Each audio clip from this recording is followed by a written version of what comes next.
Joseph. Homies out here trying to start clips. Falling.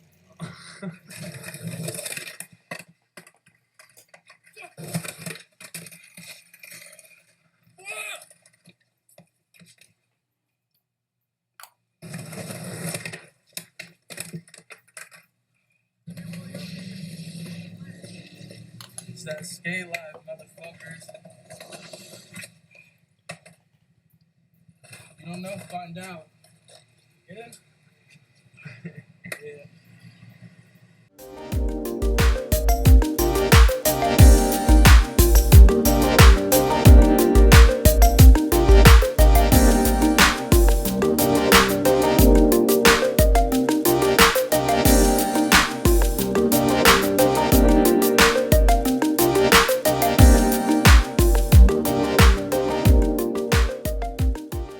Alright, brother. Good shit. Cheers. Thank you for having me. Yeah, no problem. This is a good homie, one of my many brothers, Joseph De La Torre, from Menifee. He's working on a new project. What's it gonna be called? Dylan's World. Dylan's World, right? Named after a good buddy of ours that actually in memoriam of him and stuff. Passed away in a tragic accident, but we grew up with this kid for quite some years, and me and the homies I'm working with right now only felt that it's right that we name it after him. Hell yeah. Awesome, dude. That's like one of the first videos I was a part of, and Alexis was a part of as well. It's called This Is Vista.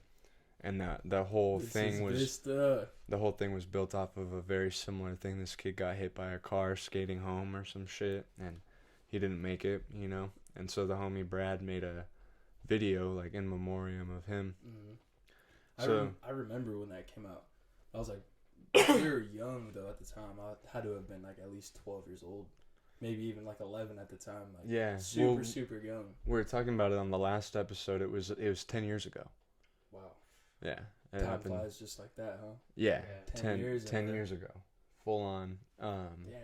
Craziness. But yeah, we're gonna get into your project. I have some questions for you. I know that I went out to San Fran with you guys last year. Well, not last year now, 2 years ago now, for James's birthday. Get some clips. It was a really good time, real awesome. And I know you guys have been going out there, pretty fucking frequently, right? Up to San Fran? Try to. Actually, the last time we went out was when you went with us. Oh, really? But my brother's been up there since then, right? No, not 2 years ago that we went. Just to correct, not this last November, but the year before. So yeah, it'll be 2 years almost, very soon. And then we go again on that same topic as far as like time and how fast it passes by is absolutely insane. Yeah, it was crazy. A great time. But 10 years ago, I was doing the first things of like video parts and stuff I had ever done, and that shit still feels like it was a couple days ago. You know what I mean? Last week. It's a fucking trip, It's gonna fly by. The older you get, the faster it's gonna fly by. But fucking crazy. I'd appreciate it while we're here and just keep going and moving forward, doing it for the ones who can't, Yeah, it's for the culture, Keep other people motivated. Yeah, for sure. Fuck yeah. Cheers to that. So welcome to Cultureland, everybody. We got Alexis behind the motherfucking camera again. Yep. Yes, sir. It's not gonna be like this forever. We're having a professional come and intervene very soon, and he's gonna show me how to work the whole live feed of fucking, so I can like be recording and doing everything, and Alexis can be sitting right here as we go, and it's gonna be a whole other game. We're also getting another camera, so probably by like episode 6, it's gonna be like a whole different setup here, and Alexis will be right here sitting with us. Yeah. But looking forward to that. As far as like starting from nothing and making moves and trying to make something out of basically what I'm saying, like make something out of nothing, like where we started from, and what same thing like you making videos and you filming from the jump is like just trying to create, trying to get out and build something for ourselves or something to look back at. And I'm glad you're moving forward in a cool direction as far as like what the aspect of it. So Thank you. I appreciate it. I'm trying to do Means a lot. something. I'm trying to do something that like I'm proud of and that like other people can watch and stuff and be like, "Whoa, what the fuck? Who are these people?" Like, "Oh, I skate these spots too. How come I didn't know about this?" Or, just show people like, "Hey, you probably don't have the best trick at any of the spots locally. Like not even close most likely, you know? right. Like it's insane, Like we're talking about like what do you think the best trick down Vista 8 is?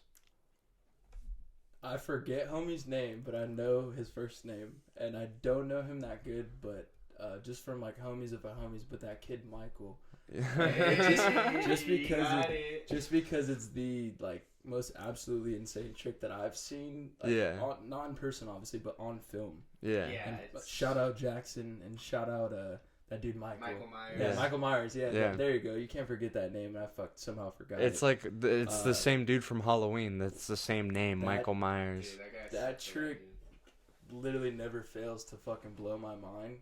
Just because I've never seen anybody do it, but I mean, it's It's crazy. It's not out yet, obviously. Like you haven't seen episode 3.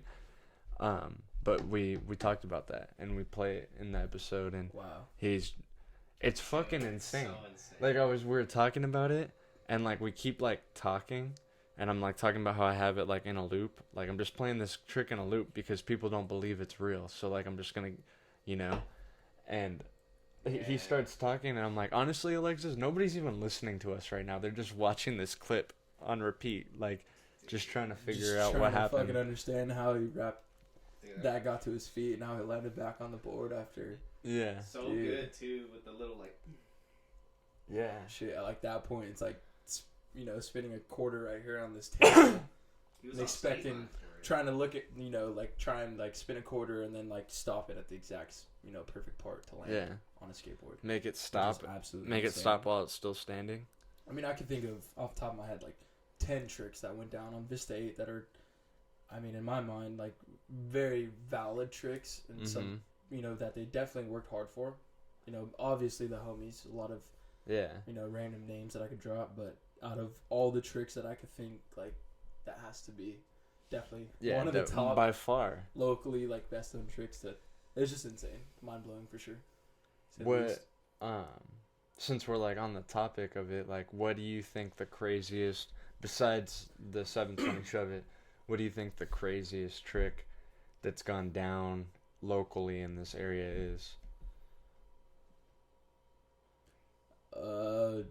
There's been quite a bit off the top of my head too that I could think, but one of the craziest tricks locally done, stick with my friends and homies that we know, someone that I could give a little bit Yeah. credibility to, and someone that yeah. definitely worked for it. I would have to say one of my best friends, Cory Blanchett, 180 on Alta 16, Oh my which you filmed. Yeah. In which I was there for. Tried another trick, didn't get the other trick, didn't want to settle with just 180. 180 on that 16 is absolutely gnarly. insane. Yeah. Like, I go to the top of that set and look down and like can't even imagine jumping down it. It's just fucking wild that the fact The way that he just rolled fling away himself, and everything. He rolled all the way to the street. and if I'm correct, it was right before the deadline too, right?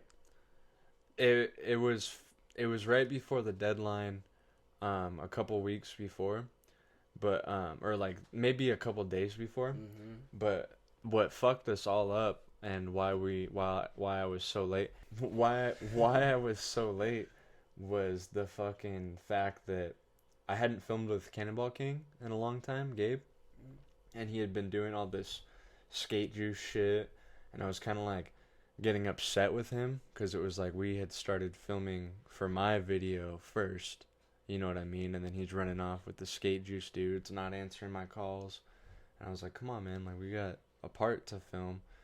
The day of the premiere, he went to go get his ender for that video, which was Cannonball Alta 16, and it fucking took didn't take that long, and then it didn't take that long to like upload the clip and edit it and do all that shit.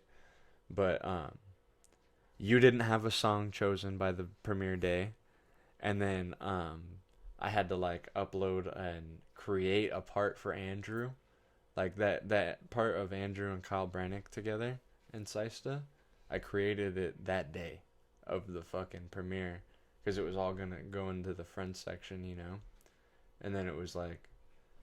Yeah, so some parts of the video were just like all half-assed, fucking put together like real quick. And then we sat there and it was done hours beforehand, right?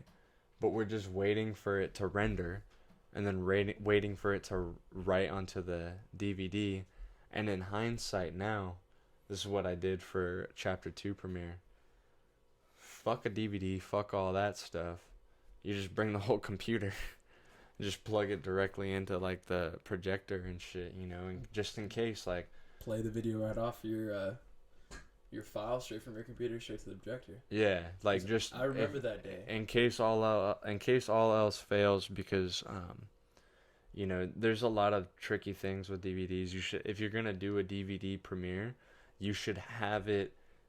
The video needs to be fucking done, and the DVD needs to be made at least 5 days before. Otherwise you're gonna run into problems like, what if you write it onto the CD and it's all scratched? Because that's the thing, is that every time you do something, you gotta watch it, you know. So when you make it, and you put it on the DVD, before you just premiere it, you gotta watch it, you know.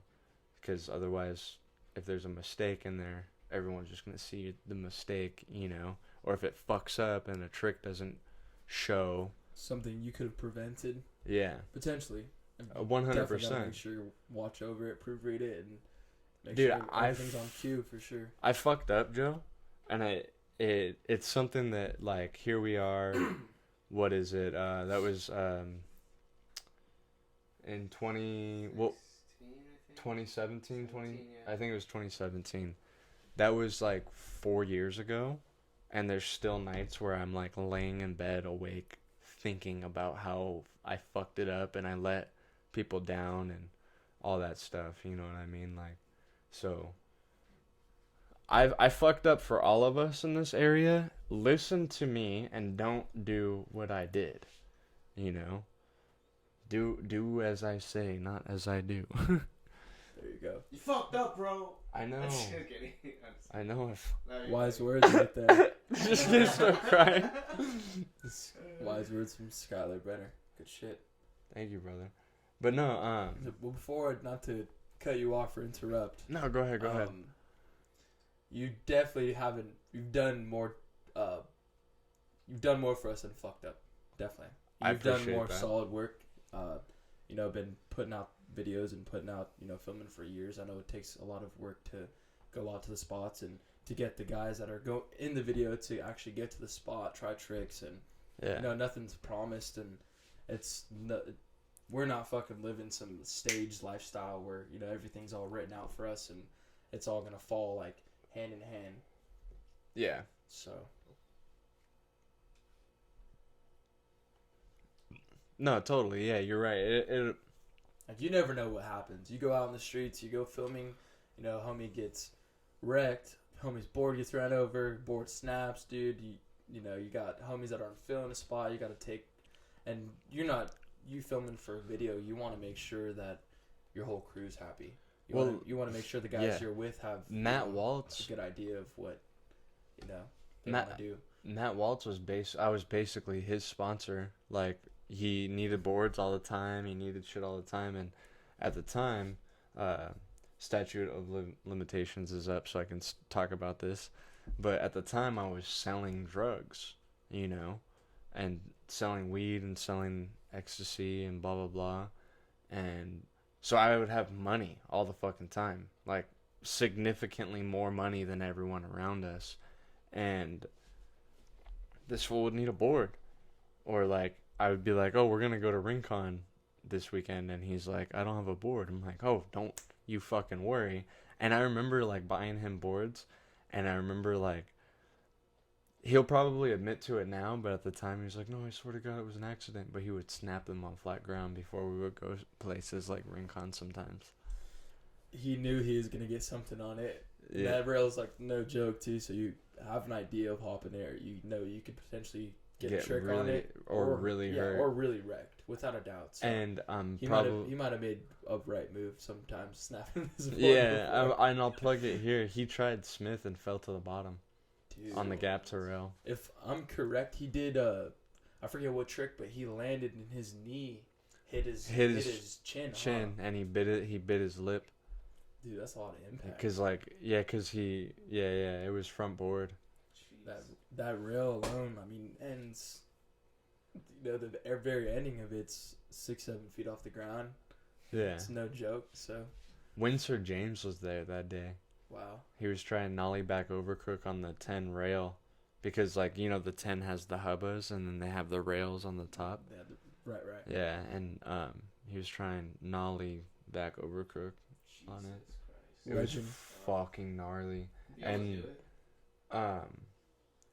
he was like getting into it, like he would nollie pop and then get into a back overcrook and then jump off over the other side, and like there's like this railing, like a handicap railing on the other side, so he would like be jumping over and be like having his arms up so he didn't like hit his shit or get tangled in the fucking handicap rail.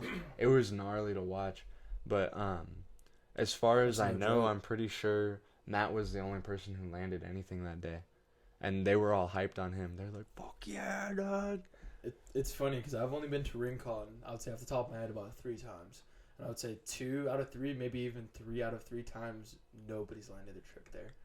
They've all tried something, pretty insane. I went to school there, and I used to they would lock down the school sometimes because people were skating. Like pros would jump the fence while we were in school, and like I guess like the staff of the school didn't know why these people were there, and they would do the fucking like the lockdown drill. School lockdown. Yeah. It happened like at least 3 times, I swear to God. So And one of my classrooms was right across from the 4 block. So I would see them skating this shit. I was watching somebody try to nollie flip it, and somebody was trying a backside heel, and nobody landed anything. Knowing how we dress as well. Like dudes hop a fence, they're all wearing beanies, homies got hoodies on. They're probably tatted up. Yeah, right. Tatted up. They got the tats. Beers on them and shit. And on a school day. on a school day, you got all these people, all these kids in class, and this dude trying to get his trick on the 4 block. But I've been there so many dedication times. right there, for sure. Me and my brother, alright, so me and my brother and Andrew, we all went there, and I don't remember exactly why we went there. I think Andrew wanted to try heel flip or something on it, but we rolled up there, and like we're hopping the fence, and as we're hopping the fence, we hear people in that pavilion area where the 4 block is, yeah, fuck yeah, like screaming, and we're like, oh fuck, somebody just landed something that's hella dope. And we roll up, and they're all fucking packing the shit up. Guess who it is? Wes Kramer. He had just rolled away from the wall ride over the 4 block, and that so epic, insane. And my brother James goes up to him, and he's like talking to him. He's like, "Are you sponsored?" And Andrew's like, "Dude, does your brother not know who the fuck Wes Kramer is?" Like, god damn it! Like, he was so embarrassed. Like, Andrew Green was so fucking embarrassed. James could throw up the Skate Mafia sign, but he didn't know who Wes Kramer was. He was still young. Like, James is still really young. Shout out James. Shout out your brother. Real homie right there. Shout out my brother. And I was just saying, I see him do quite a bit of wall rides now. Nothing crazy, but you probably got the influence or inspiration from probably that day, seeing those marks on the wall, and it was crazy because like when I saw him, I was like, he looks familiar. I didn't know it was Wes Kramer, and then that video part came out, and I think he got Skater of the Year that year. He did. Yeah, the video part came out. And I was like, no fucking way, because he was wearing the same clothes and everything. I was like, that was the same day. Like, we heard him land. Like, you basically saw it at that point. Might as well have, but it's definitely not the same celebrate. thing. It's definitely not the same. You're right about that. Witnessing gnarly tricks like that go down will always like hold a special, spot in your heart and something that you never forget. I fucking watching Cory try to kickflip crooked was pretty crazy too. Cory Blanchett. Shh, don't say anything, bro. He's going back for that. Everybody on the street, he's going back to get it, dude. It's been a couple years, but I know he's still got it. Everybody, it might even be in our video. Everybody already knows. Everybody already knows that he tried it, because it was in one of my teasers. It was, huh? Yeah. So that was not the third time I've been to Rincon, but the second time. So I've been there a total of 3 times. So that second out of the third time was that day that he attempted the flipping, and he was getting in it, and I thought he had it. I mean, I thought he had it too, but he was scared. Just growing up and seeing, he was scared and angry. He snapped his board. It was just one of those days where you either really get it or you just can't mentally beat that barrier. I think it was one of those days where well, he usually crooks things, and when he lands on it, like if he sticks it, he's gonna roll away. Mm-hmm. He crook stuck and fucking ate shit 3 times before trying kickflip crook, and he, like, that was gnarly to me, was that he was like, I'm gonna crook it first, you know what I mean? Because it's such a big drop off. It's a heavy rail, like just a crook on it is pretty heavy, and he was crook, just stick, roll, eat shit, crook, stick, roll, eat shit, crook, stick, roll, eat shit, and then he was like, fuck it, and just started flipping in. But I feel like if I don't know, if he was more ready for like that impact, he would have crooked it, and then he would have just done it. You know what I mean? But that rail's tricky because it's a gap onto it, right? And then you're going down, and then the end of it, like, it's not like a normal rail where it's like a 90-degree angle at the fucking kind of rolls off. Huh? It's one of those roundish ended roll, like, so you kind of have to almost pop off on a crook, otherwise you're gonna almost like go downward more. You know what I mean? Yeah. And get fucking wrecked, because that shit's no joke. Yeah. That rail is like, you have the gap into it. It's already like a short rail enough, and the drop on it, the very end, is just absolutely insane. So, shout out anyone that's hopped on that thing. It's pretty heavy. Mad props. Fuck yeah. Yeah. Fucking thing's no joke, dude. Like, fucking, just standing next to it, you're like, all right, dude. Like, this shit is legendary. And then, like, thinking of, what's been done, and what's to come of that school. Like, it's not done yet. And you got all these young heads, and a lot of people that are still under the radar that are like after it right now. Greg Myers from Hemet, right? Yeah. And he went homeless. He fucking nollie backside flipped it. Wow. Years ago. So probably when I was like super small. Like I was probably super small, because it's in like the DC video. Early like days. old shit. Like then he that shit is almost 20 years old. 2003, I think, or 4. From nollie backside flipping Rincon to breaking in cars in Hemet and getting locked up, huh? Twisting the Pookie. Went all downhill. I never knew too much about him, but that's a lot of it's a lot of people. Everybody, he's not the only one, man. There's a lot of people out there that went down that road. Not just out here, it's just like in general, everywhere. Like, just fall off. And because here's the thing is that I've met a lot of really clean-cut, sober skateboarders that are just completely sober, like they don't even drink or anything. And then I've met some moderate skateboarders. And then I've met some fucking hardcore drug addict skateboarders. And the crazy part is that there's sometimes some of the gnarlier people, that like the hardcore drug addict, sketchy and then if you're coming up in the game and you're looking up to this person, they're your favorite skater, and you see them doing this crazy shit, and then you go see them snorting coke or twisting the Pookie or whatever the fuck, shooting heroin, you know what I mean?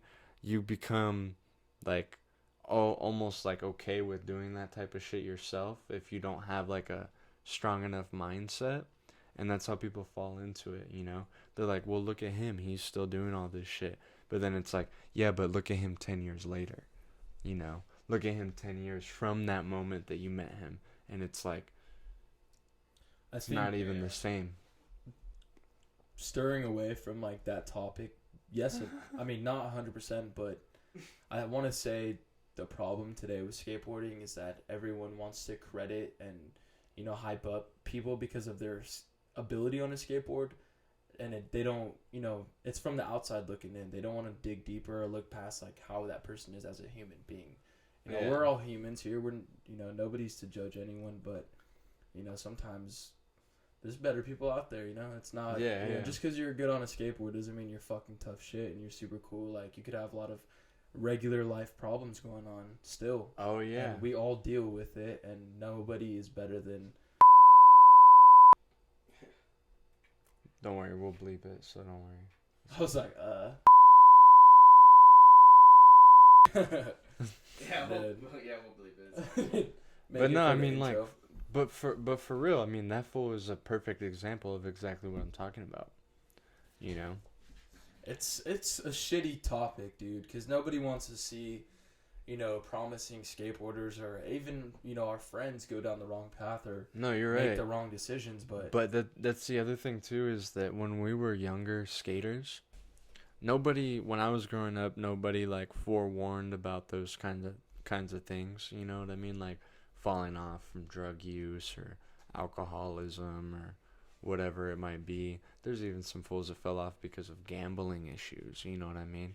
But it was never like it was never openly I'm gonna discussed. take my hat off real quick. Oh yeah, go for it. A little in the way.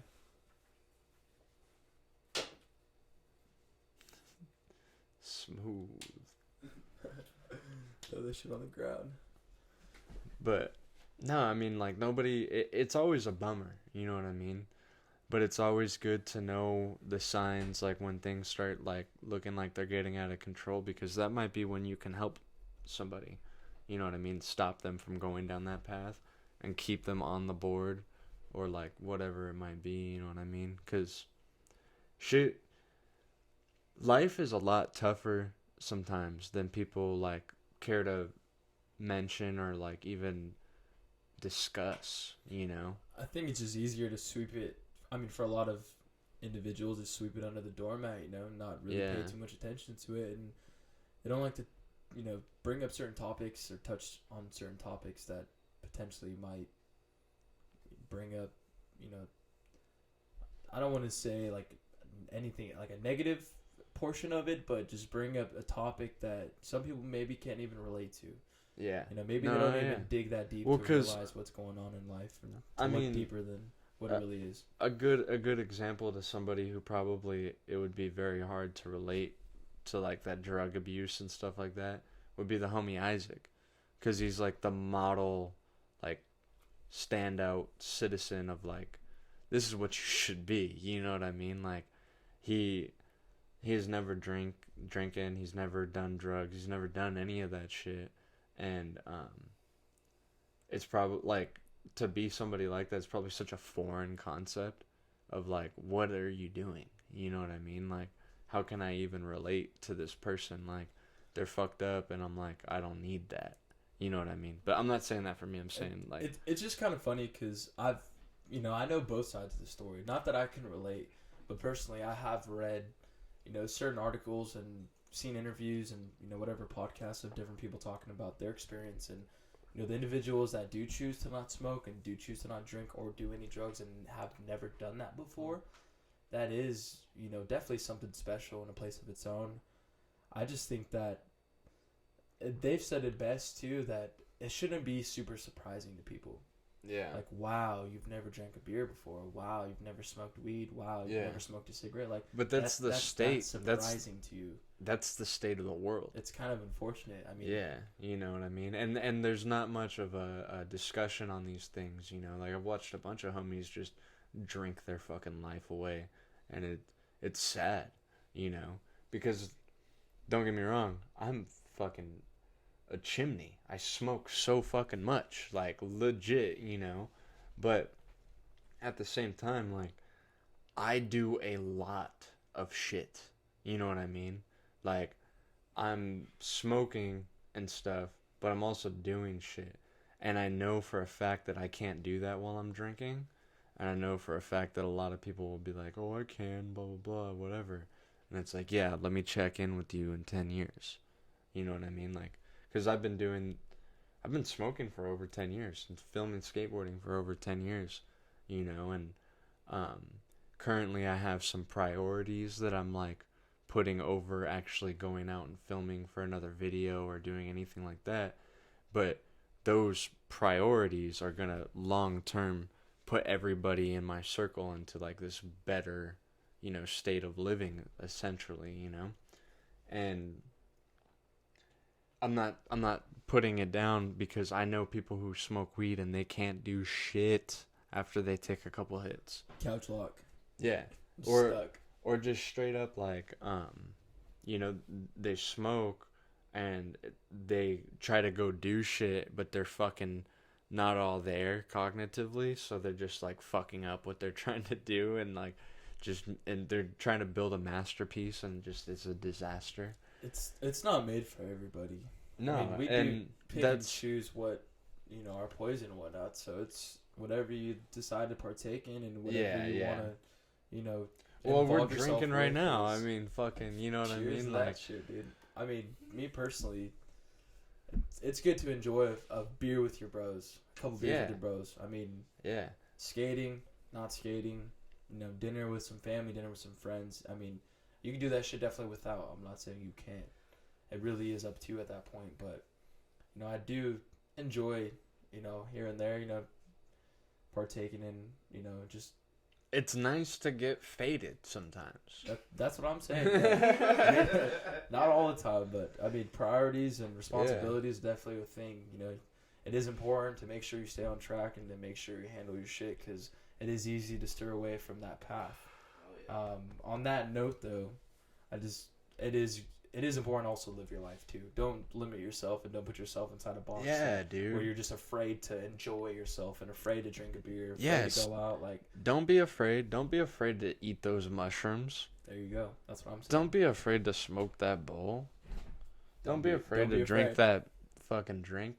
Take a shot, pussy. What are you scared of? Live your life.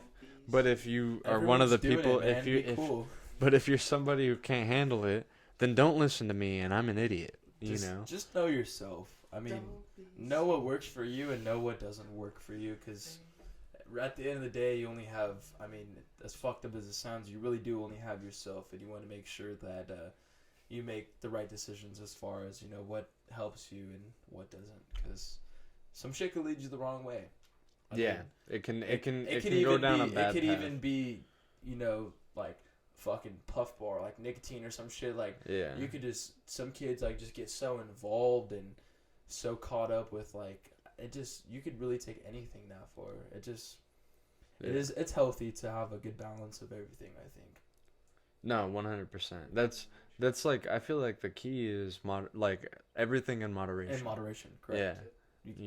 You can't have too much of anything. No, 100%. I mean, even studying and reading and going to school or whatever like that. Doing working your job. Like you could really do a lot. Put in a lot of your time and commitment. But if you overdo it to a certain extent, I think that's when it really does start to get burnt out on it. Well, I mean, Jason Dill has a famous interview where he talks about just going for 2 years straight, nonstop, just like hardcore, like skating, no breaks, just like traveling all over the fucking world and doing all this stuff. And it sounds like the ideal dream, but he started to like have these anxiety issues or whatever was happening to him at the time. And somebody was like, hey man, like you need a fucking break. Like you need to just fucking chill for a little bit.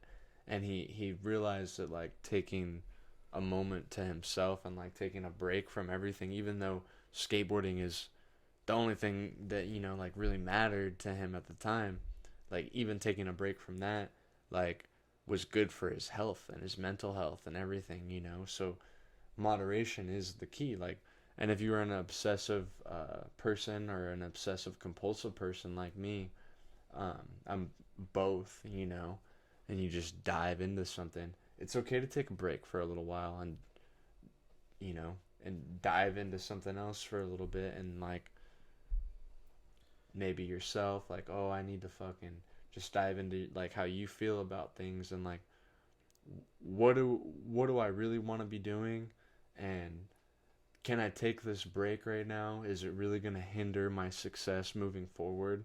And the answer is almost always going to be yes, you can take that break.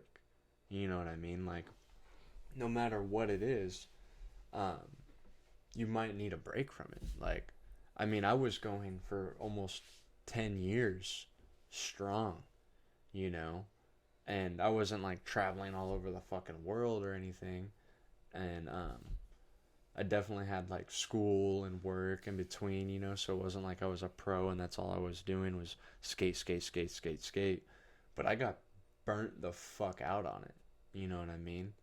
Like, heavy for a while. There's times where like my camera would break and I'd be like, yes. Like, I'd be angry, you know, but like the next day. But deep down, that break does feel. Yeah. I think what, I mean, even with skateboarding, with filming, going out with friends, whatever it has to be, you know, when you have that initial break, you know, just in between, a little bit of downtime to yourself and kind of reevaluate, you know, what's important and whatnot. Mm-hmm. It does make you appreciate more. It does make you think more about, you know, what direction you should kind of step towards, and maybe even what you thought was right during that time isn't the best move for you during that moment. Doesn't mean that you weren't doing the right thing. Well, that's the other thing too, is as long as you're taking care of yourself, skateboarding is not going anywhere. Yep. You can pick it back up whenever you want. Like, if you need to take a break, if you got a baby on the way, you got some shit you need to fucking handle, you're trying to move the fuck out of the state like a lot of people are right now, I guess. Like, you can't skate for a little while. Like, fuck it, man. Like, do what you have to do to progress further so that when come time to, like, be able to enjoy yourself and go skate or whatever it is, like, you can do it. You know what I mean? Like, I don't know. But I'm not trying to tell people how to live their lives, and I'm not trying to be like no Debbie Downer. I'm just trying to like put things into perspective for somebody who might not understand, and a majority of the people listening right now. It's okay to not fucking go skate. Yeah, it's okay for a little bit. Yeah, just I think a majority of the people right now listening, they're gonna be fine. Like, they're all right. It's mainly just the homies and stuff like that, you know. But I just don't feel obligated to have to like don't feel obligated to do anything except for take care of you and what you need, you know. Those are your obligations. Definitely. That's your happiness above all. Yeah. I mean, if you're out there trying to fucking impress God knows who and for God knows what and blah blah blah, and you're not happy at the end of the day, you're wasting your fucking time. 100%. You're fucking wasting your time. Go do something you love, work on yourself, whatever it might be, and then everything will fucking fall into place as long as you continue to work hard. But on a lighter note, that being said, you know, you can learn from your mistakes. It's 100% possible. If you don't listen to what the fuck I'm saying, you fuck up. Guess what? Tomorrow is another day. Yes, indeed. Plain and simple, you know? And a good example of that is the person listening right now. If you're listening right now, I want you to not think about anybody else. I want you to think about yourself right now. And I want you to think about a mistake that you have made that was so beyond embarrassing that you felt like you needed to change something about yourself or your life, and you did, and it worked out for yourself in the better. I know everybody listening has one instance, you know, where they made such a bad mistake. They were like, I can't do this anymore, you know, and I have to learn from my mistake. That being said, you understand that you can learn from your mistakes. You got to try to understand that people can learn from their mistakes now. Now that you can understand that you have been in shitty situations where you've done shitty things and you didn't know any better, but you did learn from that, the consequences that followed. Like, Right. other people can learn too, you know. I had somebody fucking message me the other day, and I'm not gonna name them because they are active in the community, and you probably know them if you're listening to this. And they are a fucking asshole. Like, to think that somebody would make a huge mistake, right? Like, I don't know, letting a company slip, blowing a video premiere, whatever it might be, right? I've never let a company slip, but my good homie has. And I've blown a fucking video premiere, completely fucked it up. If you think that we didn't learn from that experience, and you can't look past like the one mistake, fuck you. 100%. Because this person said some smart ass shit to me about how me and Robert Prado are going into business together, and we started a company, and we've Pastel, right? Pastel, yeah. Mm-hmm. And we started this shit together, and we intend to like do it and follow through, you know. Well, because of prior events that happened with Epiphany Skateboards, and they were like, oh, That's really what someone said? yeah. Fuck. Is he just gonna fucking? Is this bleeped or are we on? Yeah, it's It's gonna name be drop. Name drop. Name drop. I'm not gonna name drop, dude. It's just fucking. We'll just tell you after. It's just retarded because I think Say it's some fucking shit. stupid how everybody wants to judge everybody. However, And nobody wants to do anything. We all fucking came from this fucking little suburb, shitty ass farm town, fucking trying to bring something out of nothing, trying to make something out of nothing, trying to get the homies out there, trying to film, trying to go skate, trying to just, you know, make something for ourselves. And the fact people want to hate on everybody else or hate on this person because this guy's this guy's that. It's like, and we fucking doing this shit with no mommy, daddy money, no fucking sponsors, no fucking, you know, no help along the way. Really, with just our own willpower and our ideas and visions of what we want to manifest. Yeah, and they create, wanna talk shit. But then you want to fucking reap the benefits till after when the shit fucking drops, right? Like you want to fucking start hitting people up after they see something happening, but Yeah. they want to fucking knock the hustle first. They want to Yeah. knock the idea instead of. Yeah. I know we all should support each other from this area and try and work together. And I mean, we all have dreams and ambitions, and I think we'd love to see them come true, without a doubt. Yeah, 100%. And it's a sad thing because I had just begun to respect this person again. You know what I mean? And then he hits me with that, and I didn't even say anything back to them because I was just like, dude, wow, like that's like nobody's allowed to make a mistake. You've never made a mistake, dude. Like seriously, like the fuck, like what's going on here? You know?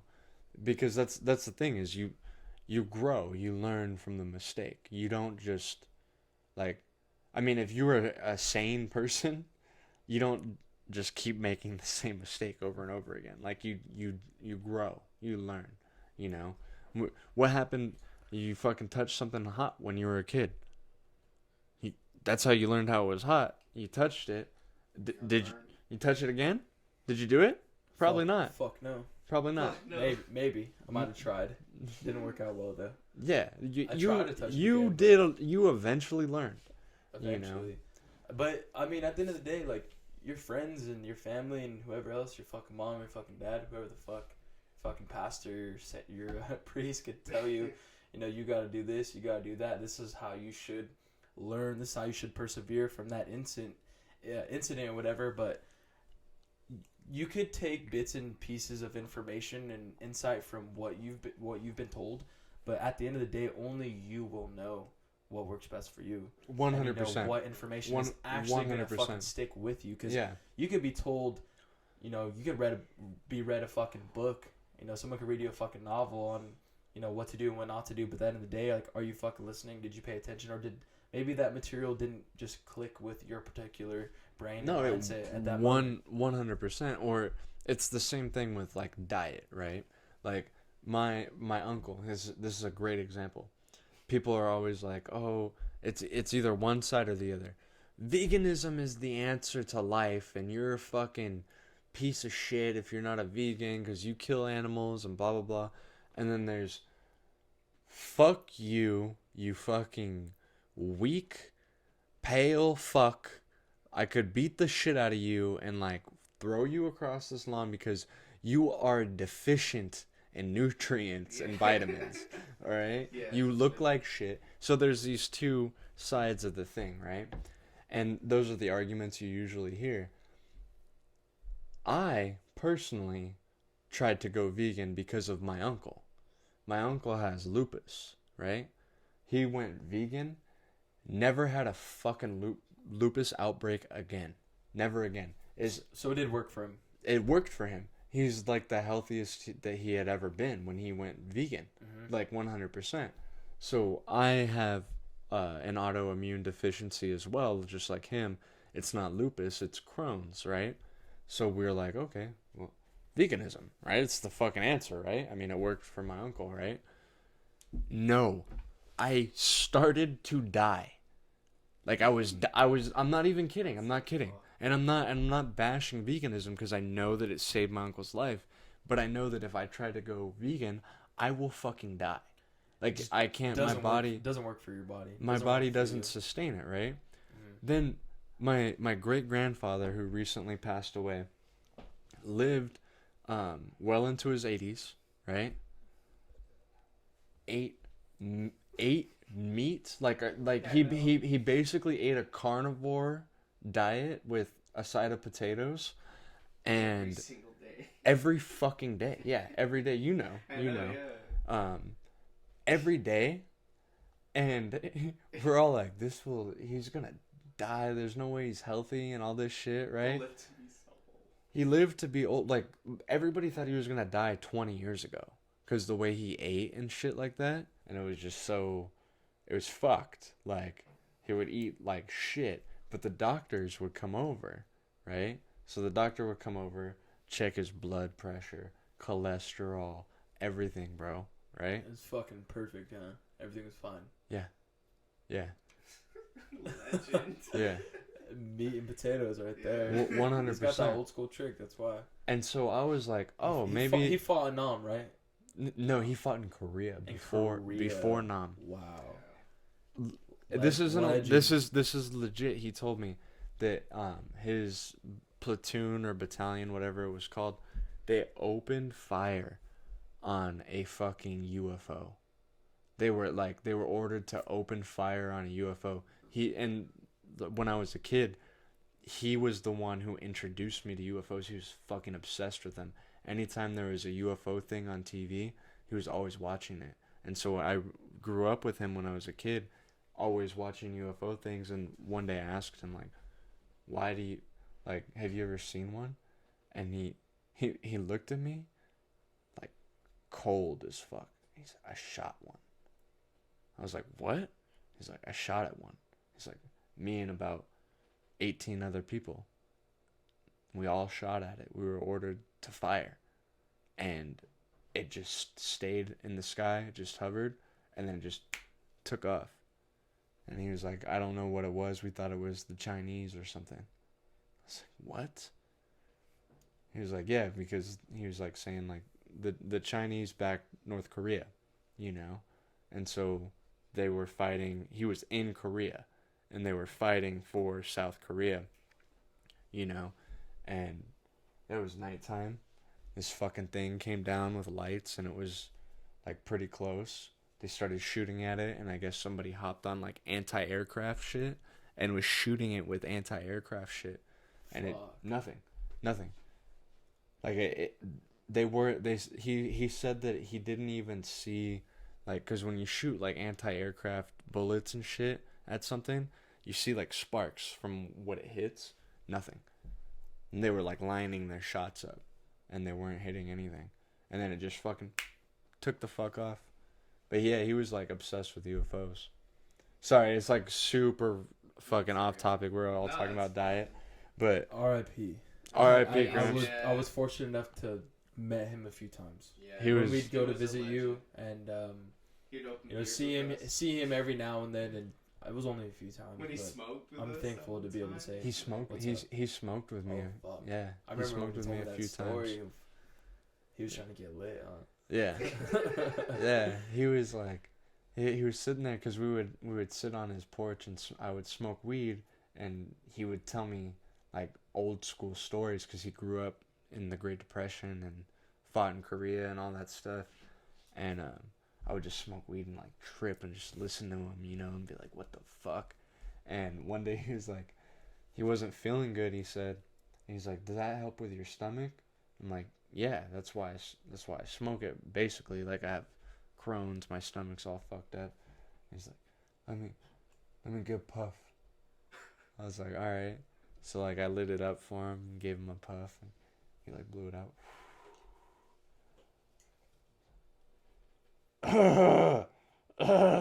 He's all coughing, like eyes all wide open, like just like he hadn't smoked in like 20 years. You know what I mean? Like, and Not he more than that. The weed that you let him hit too had to have been like at Oh, least yeah. 100 times stronger than what he was used to. yeah. Because he said he told me he's like the last time I smoked weed was in 1943. Wow. Yeah. Fucking crazy. Well, you know what, Grandpa? Weeds came a long way. Dude, that's what I was telling him. This I was shit's like, you were next smoking. level. I was like, you were smoking like the crumbs of like the worst shit. Like you weren't even smoking real shit.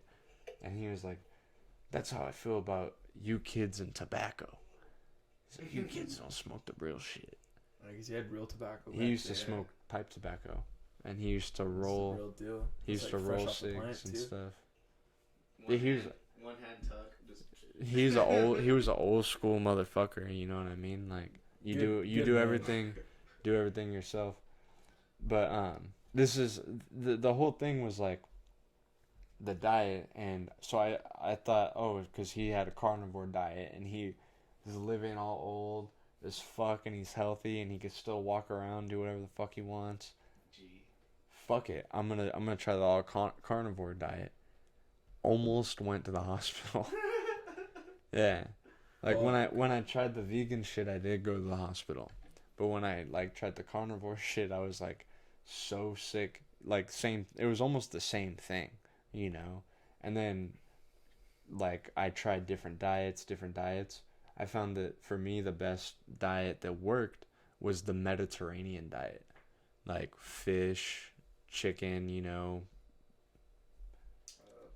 I would say like a Salad. lot of, like salad, yeah, Salads mixed with, like yogurts and rice and Greek stuff, creams too. and Yogurts stuff. and now like I mean now every day for breakfast I make like a parfait, you know what I mean, like just yogurt, granola.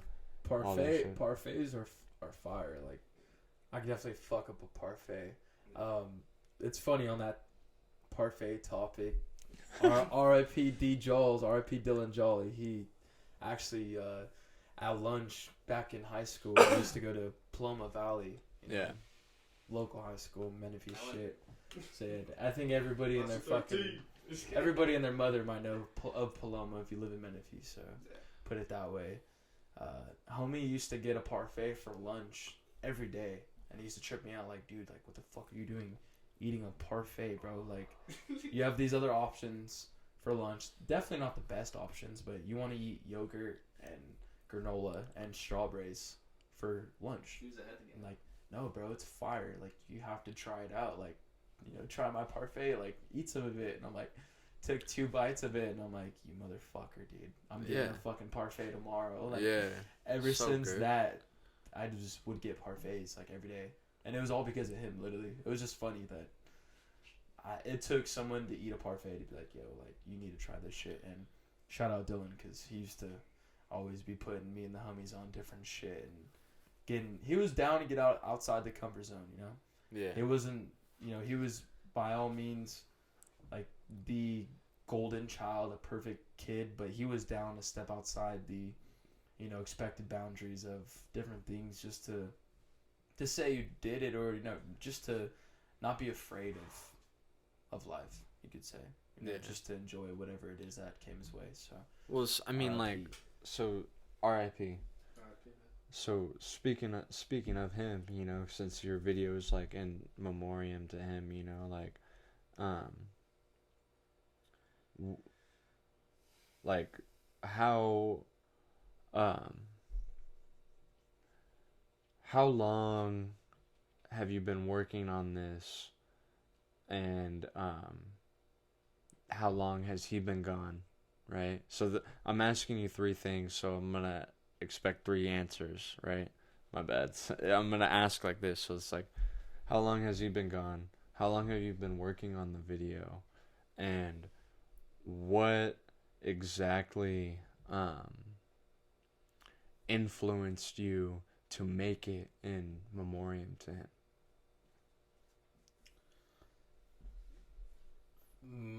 My buddy Dylan, he was born on November 18th, 1998.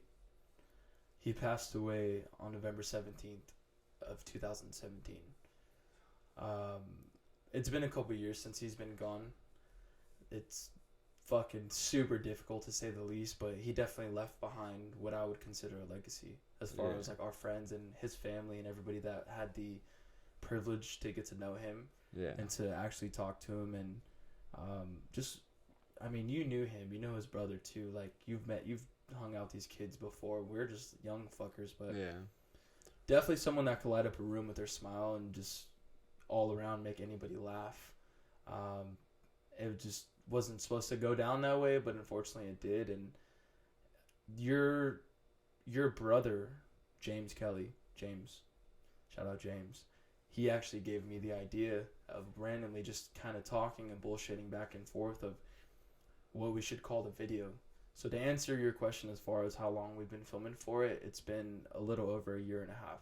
Okay. And as far as a name and stuff like that, I've been like scrambling and kind of jumping through hoops to try and figure out what I wanted to call it. And it was something that I didn't want to force. Yeah. And your brother and I were kind of, you know, drinking a few beers, talking back and forth. And he just mentioned, you know, it'd only be right if we named it Dylan's World after Dylan. Because your brother knew him really good. Chris, Kyle, Cory, and my cousin Noah, we all grew up with him. So a couple people, majority of everyone that's in this video actually really had a good friendship with Dylan. And we all agreed and, you know, decided that it would only be right that we name the video for him and just, you know, try to get after it. He was always on my head about going out and going skating, and he was never against me going filming with you guys. Like, you guys would drag me out some weekends, and I was only at that time like 12, 13 years old, and, you know, that's my homie. That was like my best friend at that time. We're hanging out every fucking day. Just doing a bunch of fucking hood rat shit in Menifee, like riding around on bikes, riding around on skateboards. You know how those days were. Trying to cause a ruckus. He was the best kid ever, but we would always have so much fun and try and see what we could get into. And he would never get jealous or be intimidated by the fact that I would go skating with other people he didn't really know. He would definitely encourage me to go out and to go skate, and he would want me to pursue, you know, that skateboarding thing is if it made me happy. And he was very respectful of that, you know, of my wishes to go skate, and he always was there to, you know, hype me up and be stoked for me. He would always be super, super hyped. I remember him always being stoked on Chris and Kyle and Cory, and just knowing that we were like going out and going to skate, and like it even got him stoked to the point where like he started fucking around on a skateboard and like started skating with us a little bit. And it's just funny because you never see anybody hop on a skateboard and they know how to fucking ride it, but this fucking kid, dude, never skated a day of his life, like hop on a skateboard and do like a pop shove it within like a day or two of skating. Like already has an ollie, already get do pop shove it. And it's funny because we were trying to hype him up one day. We were all at our old middle school, Bell Mountain, And you know, everybody. If you're Everybody went there pretty if much. you're from It's that or Menifee, Menifee yeah, Valley. you know Bell Mountain. You've probably been there. You might have known some teachers, some kids there, whatever. Papa John's Fridays. Everybody knows that there's a 5-star there. Yeah. It's like, and we always would sesh it. Like everybody there, and you know, all the homies that we have, and everybody before me, and I guarantee after me, are still kind of going there. Well, they put a gate there in front of it now, but back then it was all open. And some friends and I were all there. Dylan was there, and we, you know, telling him like, hey, like, fucking Ollie the 5-star, dude. Like, you won't fucking do it. And the type of kid that he was, he didn't fucking doubt himself a fucking second in the day of his life. You know, he never would want to fucking say no or like, oh, I'm not down. You know, I'm scared or whatever. It was just his pride or his confidence. You know, both of them for sure. And sure enough, dude, fucking throws down, push. I remember this like back of my hand. Fucking rolls the 5-star, dude. No pop, nothing. Rolls it first try. Like, no skateboarding experience whatsoever, but fucking rolls the 5-star. I'm like, dude, good fucking shit right there, man. This time. Yeah, not everybody could just hop on a skateboard and do that. So. The last time that I tried to, like, before Menifee Park was open, the last time I tried to legit jump down a stair set was at Bell Mountain. I tried back 180 and I hit my head really fucking hard. Really hard. I was still in middle school too. I was like going to school there, and like I went home, got my board, met up with the homies. We cruised out there, and I tried back 180 because I ollied it, and that's like the biggest stair set I've ever ollied. But like, yeah. So after that ollie, you're like, all right, back 180. Yeah, well, everybody was like, oh, you should back 180 it because you can almost do it on flat ground, but like you're so heavy that like you can't do it on flat ground. You got to do it off of something. And so, like, the first try, I, like, not even, like, pop, like, just kind of like a fucking, like, you know, like, almost. Little skirt. Yeah, like a skirt, like, back 90 kind of deal. You know what I mean? And then, like, I fell, and, like, I didn't know how to fall. And, like, I tumbled, and, like, I fucking hit my head on the step, all stupid. And I was like, I'm never skating a stair set again. Swear to God, that's what happened. I was so over it. I was like, I hit my head like right here, and like, yeah. Those days, man, were, I could confidently say like some of the best days of my life. Growing up in middle school and just experiencing, you know, a good group of friends and a lot of homies that share similar interests and, you know, all can get out and enjoy the time together. And when you're young and you're growing up, there's no worry about, you know, what's to come when you grow up and the responsibilities and obligations that follow through with being an adult. So it's good to be young and or when you were young to appreciate the time. And I am very fortunate to have known a good group of friends and to still know like people like you and Alexis and, you know, Kyle, Corey, Chris, James, Peyton, all those homies that never really went anywhere since we were young, and we're still doing the same shit today, I guess you could say. I mean, on a different scale.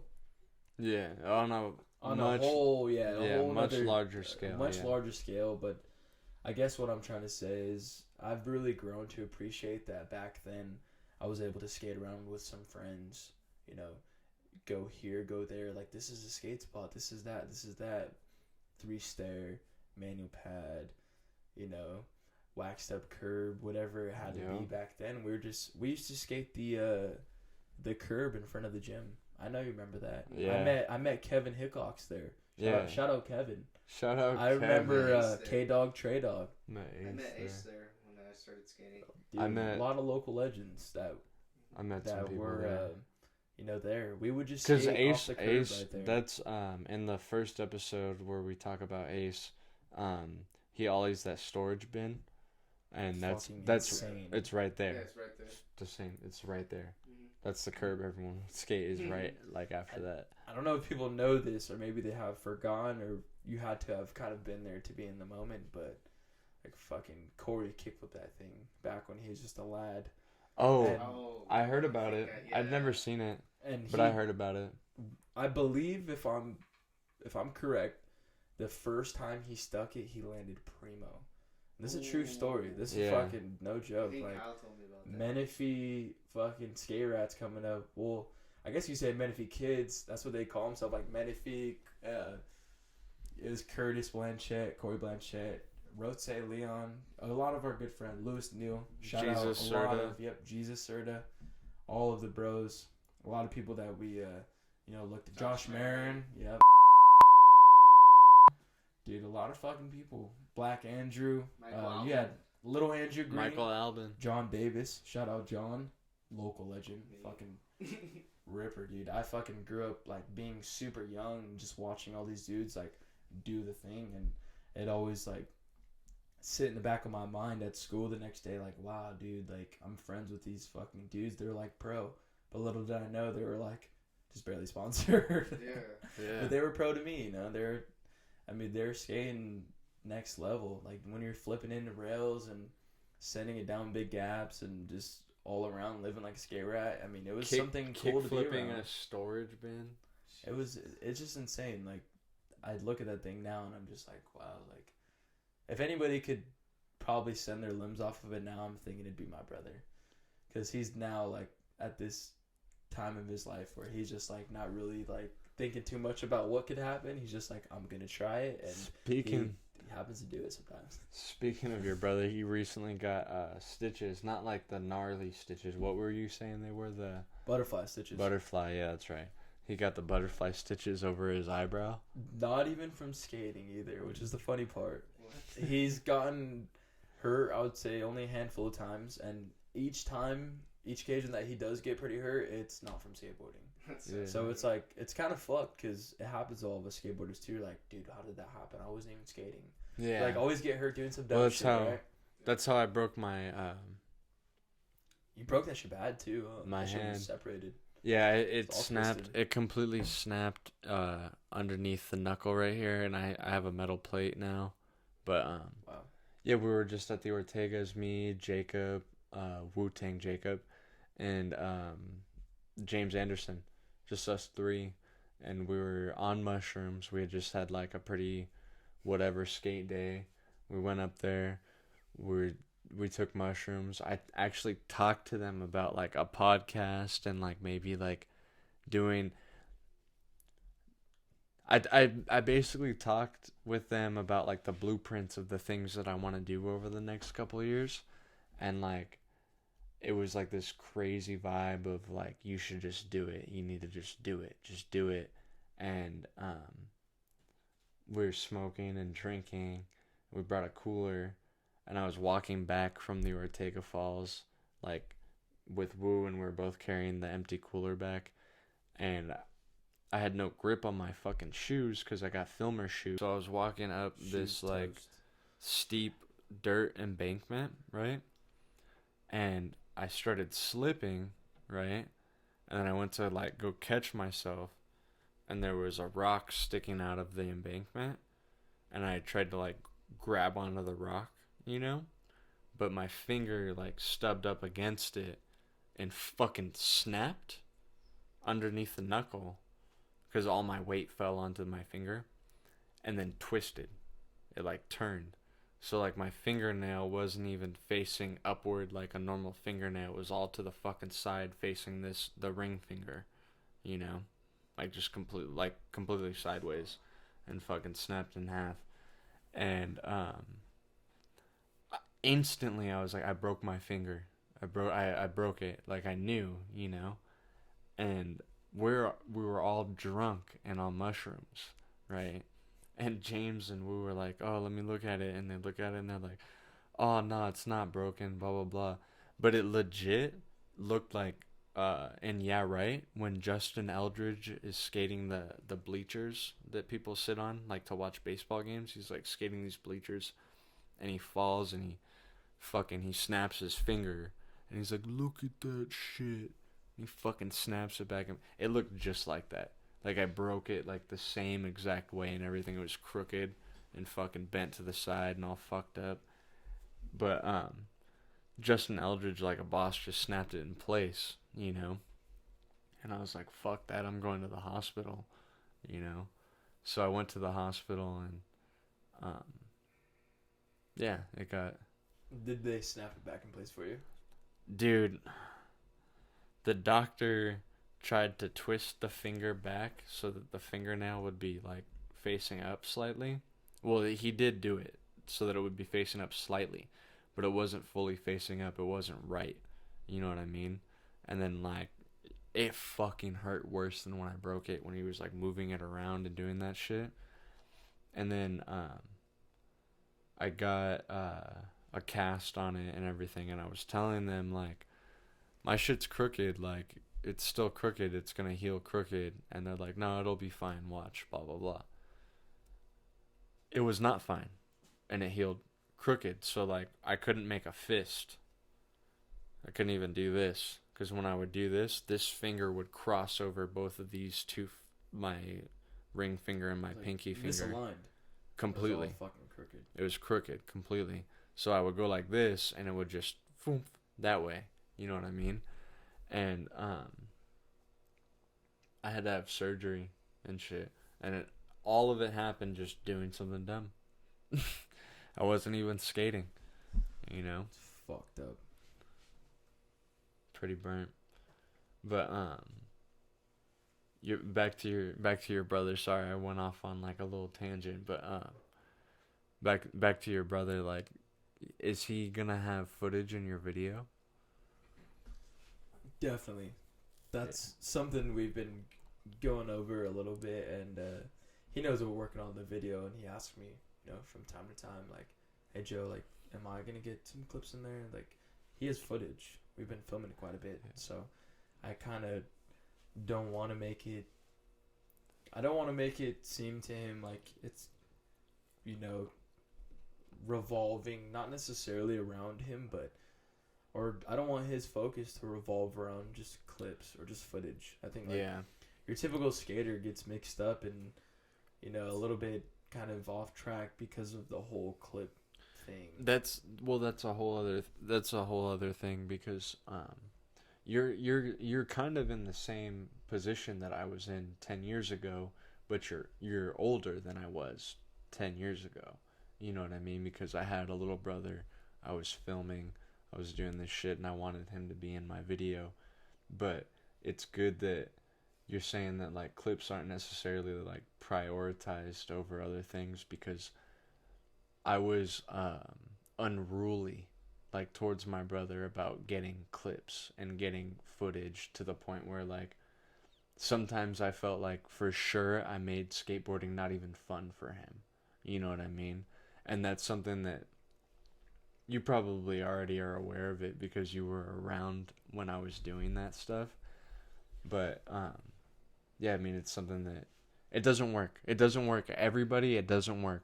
Like, the harder you fucking push them, you're gonna get the exact opposite response. Yeah, from them that you want. People are gonna do what the fuck they are gonna do, and you have zero control, and you need to accept that you have zero control. And that's something that when I was younger I didn't want to accept, and I pushed James to do a lot of things that he really did not want to do, you know, and I was mean about it and stuff like that. And it's I know you're not like that with your brother. You know what I mean? And it's dope, because it's something that I feel guilty about, but it's something that, like, because you're not like that with your brother, you're probably gonna have more to work with your brother than I ever did. You know what I mean? And it's exciting to, like, it's exciting to see. You know, like, I'm in great anticipation to see, like, everything you've been working on. Like, honestly, I really am. I'm really excited and looking forward to sharing, you know, with the world and with everybody that's interested in watching what we have to offer. Because I'm very fortunate to have good friendships, you know, with very talented skateboarders and good human beings. I mean, fuck the skill and fuck, you know, what's done on the skateboard, but at the end of the day, I know where they stand, where I stand, and where, you know, our common agreements and you know, interests both relate to each other. Yeah. And I did realize, you know, maybe about a year ago, the harder that I pushed my brother to go skate, the more that I try to bug him to try this, try that, do it this way, do it that way, The more did resistance. not fucking work. Yeah. Did not fucking work. It just doesn't work. It was like everything I told him, he wanted to do the exact opposite. Mm-hmm. So what happened? I would go out. We'd still skate. We'd still film. You know, me, Chancellor, Chris, Kyle, everybody would go skate with. And he would get left behind, and he'd kind of wonder, like, hey, Joe, like, you know, I want to go. You know, like, what's going on? Like, I want to go skate. I want to go here. I want to go there. But I kind of had to show him unintentionally, you know, that he has to learn how to appreciate skateboarding and, you know, spending time on his board with himself and to realize, you know, what he likes and what he doesn't like. And gave it a few months. He was really into basketball and Fortnite and a couple random things, and it was like everything went out the window overnight. He came home one day and he's just watching skate videos and just wearing skate clothes again, and he's just like, let's get it, like, I'm ready to go. Yeah. Outside in the backyard, like making little makeshift like bumped rails and little like box setup and learning his tricks in our backyard without even me being there.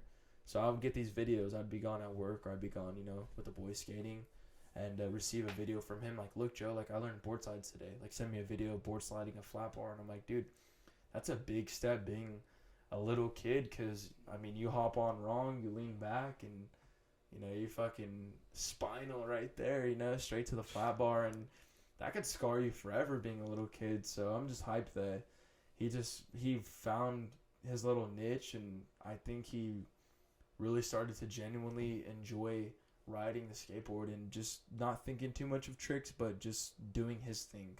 Yeah. And then now we're at this point where he's bugging me like, Joe, like, I need another stair set, I need another gap, another spot, like, take me here, take me there, like, I'm trying to get here, like, take me, instead of it being the other way around, where I used to, come on, bro, let's go skate, let's go do this, and it was like, he used to go skate. I think he'd be intimidated by the fact that, and I think this happens to a lot of skateboarders today, and it happens to, you know, a lot of people we know, is that you do a lot of the same tricks and you feel like your skill level isn't really progressing too much from every time to time visiting skate parks and whatnot. But as soon as you do notice that it could be even the slightest amount of progression, that just one trick that you learned, that you worked on, that's the biggest fucking, like, sense of satisfaction that anybody could ask for.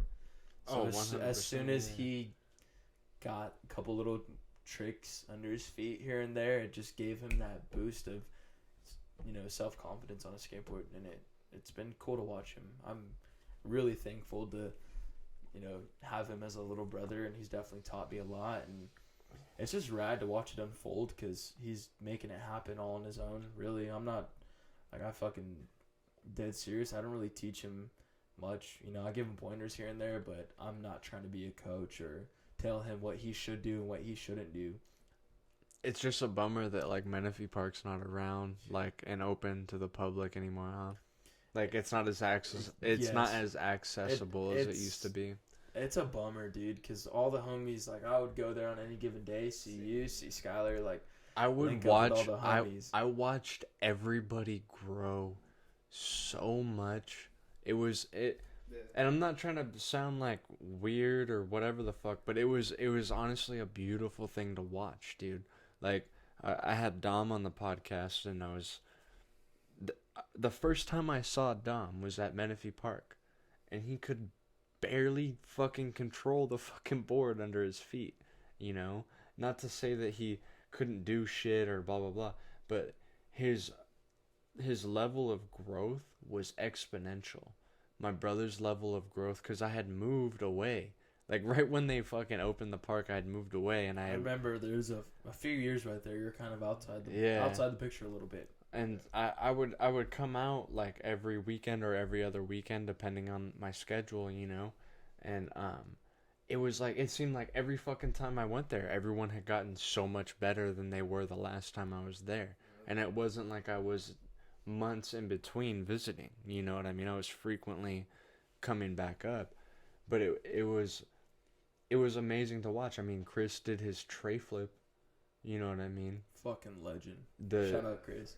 Yeah, one of the craziest tricks I've ever witnessed. I remember seeing it on Instagram and just being like, you know, like 70 miles away and just being like, fuck, I wish I was there tonight because it had gone down that night, you know.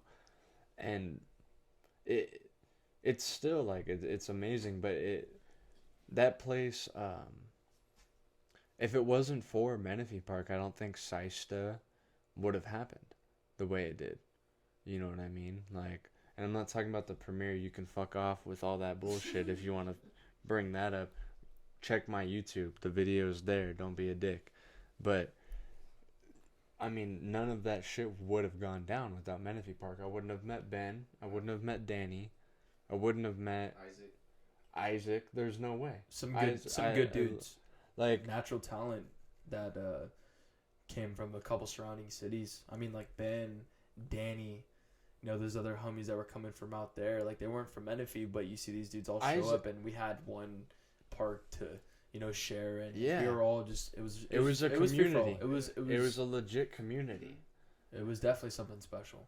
And yeah, man, I mean, it's crazy, you know, like Isaac, for example, is like somebody who is super shy and probably would have never like branched out super far if nobody had like given him a stepping stone to do that. Not to say like, oh, he couldn't have done it without me. Like, if somebody else would have given him the stepping stone, he would have done it. But I don't think he would have done it on his own. His part in Seista, completely underrated.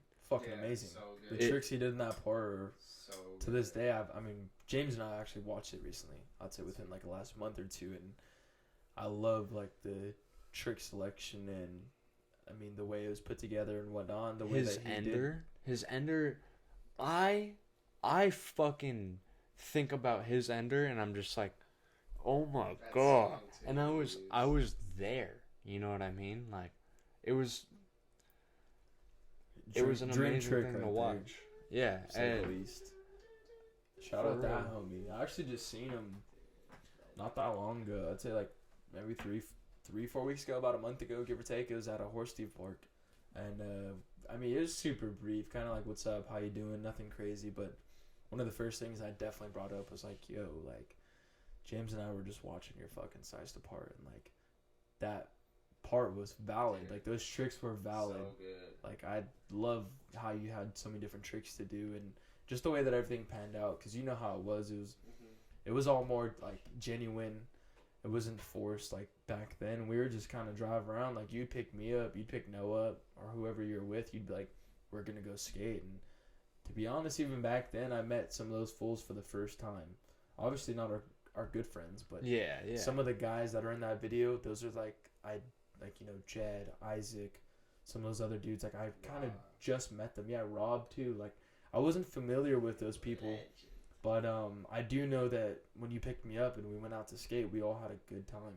We all fucking went out and enjoyed it, and I want to say majority of everyone that was in that video is definitely pretty supporting of our, you know, local skater homies. That's because trying to live it up. About 5 years in is when I realized, like, hey, dude, you're a dick. You don't know shit, and the whole point of doing all this is to have a good time and to go have fun with people, you know. And like, before that, there's a lot of times that we had that were fucking amazing, they were fun, it was awesome, and nothing was forced. But I was always chasing that feeling, you know what I mean, of like this good time and these good clips and like being on top and blah blah blah. That one weekend, yeah. And so I wanted every weekend to be that one weekend, you know what I mean. And it was like, it took me a long time, dude. It took several years for me to realize that, like, hey, dipshit, like, that's not how it works, you know what I mean. You go out, you have somewhat of a plan and no expectations, and you know what's gonna come out of that day? A good time and a good memory. If you go out, let's say you're driving from San Diego all the way to fucking LA, right? and you got some spots planned. You're like, we're gonna hit here, we're gonna hit here, we're gonna hit here, right? If you have that game plan, but you also have the expectation of like, hey, we're gonna go to all these spots and we're just gonna get kicked out, but fuck it, we're out the house, we're out of the area, we're having a good time. You'll look back on that day, like 5 years from now, 10 years from now, maybe even 20, 25 years from now, and be like, that was a fucking good ass day, And it took me some time to like realize that that's how shit worked, but I mean, that's what Seisto was built off of. Like at that point, was just like, let's just go, like let's just go and have a good time, Let's just go and see what happens. And I didn't expect shit, Majority of the time we go out, and I mean, even if you have plans, for the most part, we're just rolling the dice. There's nothing promised and nothing's perfect, so you gotta go out and find out for yourself. 100%. But if you didn't go out and you didn't take the chance to step outside the house, you didn't take the chance to hit up the homies, you didn't take the chance to even try, you're wasting your own time. Then you'd never know. Yeah. I mean, I've had fucking amazing days skateboarding and filming, and I've had fucking terrible days. I've had days where it feels like, you didn't get anything done. It feels days like you wasted time and put a lot of work into something, or me personally working for a trick that I didn't get. And at the end of the day, I think you just have to remind yourself, like, you know what? I fucking came out here and I tried. I gave it my all, and I put in the effort and was hoping to get some good results back, but it doesn't always happen that way. And that's what we're always chasing after, is that fucking feeling of, that sense of satisfaction after getting that 2 to 3 second roll away of just that thing that you fucking have pictured in your head, that thing that you fucking worked for, that thing that you fucking probably have literally, like, not only dreamt about, but, like, you fucking sweated on, you fucking bled some blood for, you know what I mean? Like, you took in some shit for it. Like, that feeling is, I would imagine, incomparable, you know what I mean? Because I've been around it a lot, but, like, I'm not going to sit here and act like I fucking risked my ass for anything like that, because I haven't, I've bombed some hills and done it, and like done shit like that and like come back, but it's like, it's nothing in comparison to what you guys have done, like both of you guys in this room right here, the shit you guys have done on a skateboard, like, it's incomparable, like laughable if we compared me to like anything you guys have like put yourselves through, and it's one of those things where like I respect all people who skate, like even if they don't like necessarily like vibe with me, or I don't vibe with them, like the fact that you can do this or you can do that, it's like I feel like all of you guys are on like this other level of like commitment and like, you know what I mean, like dedication, like to work into like what you're trying to do. Yeah. We are back. I had to take a pee break, everybody. I'm sorry. I had a little too many drinky poos. I'm just kidding. I'm not like that. I'm not that drunk. Leak issue. Not yet. A little leaky. Part-time. But nothing's permanent.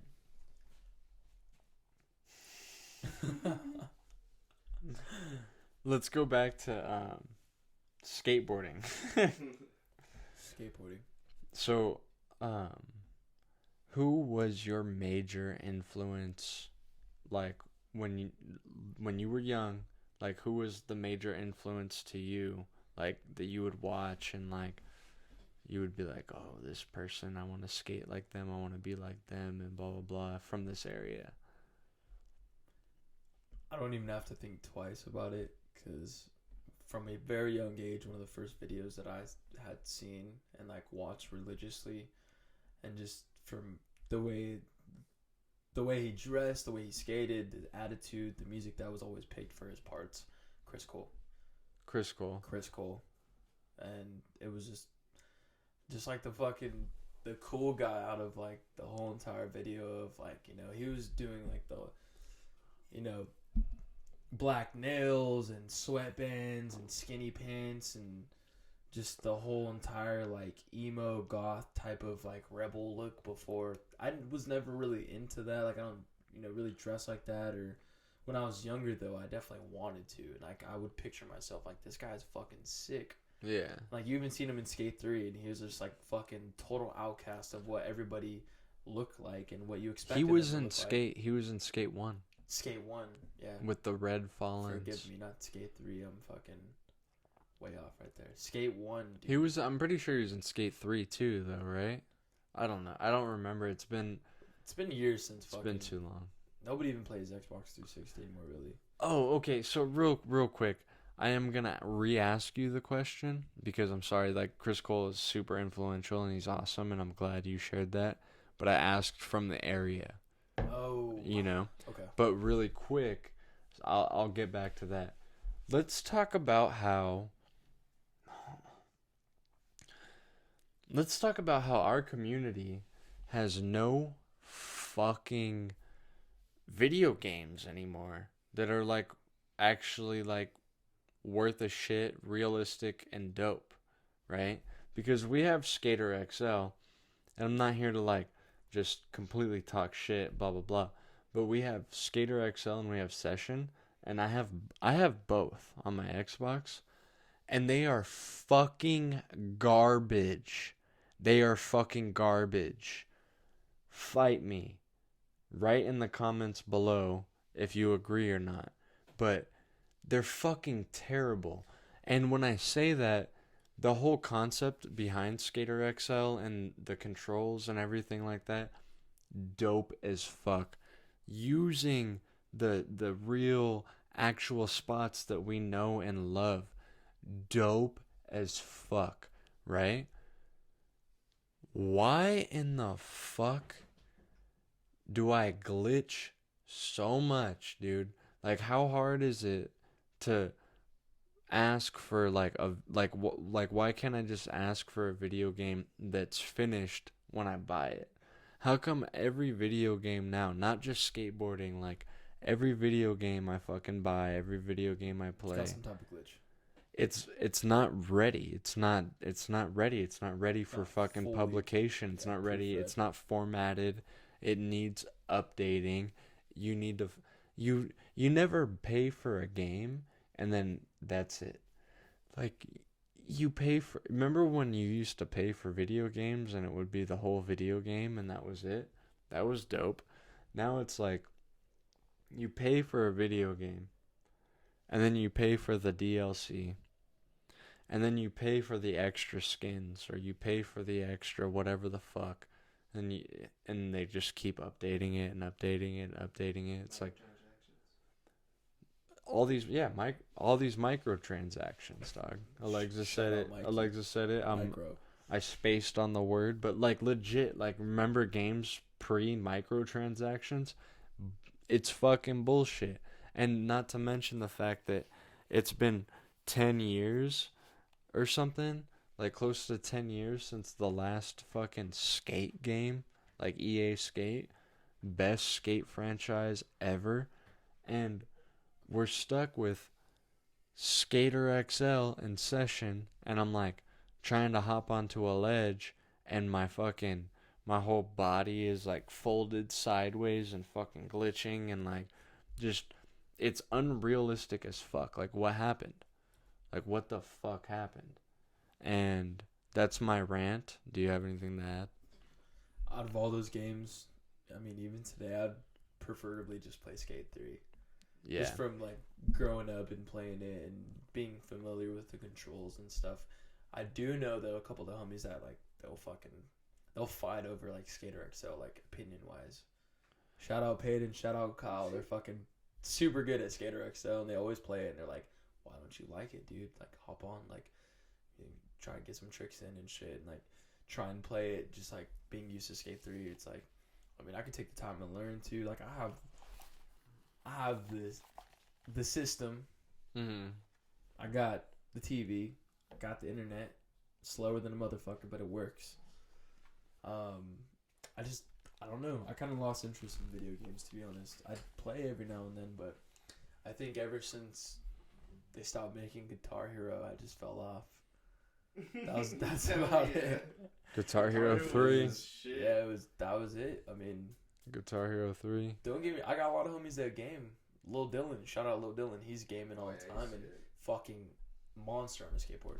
Absolute animal. Like super talented, super gifted.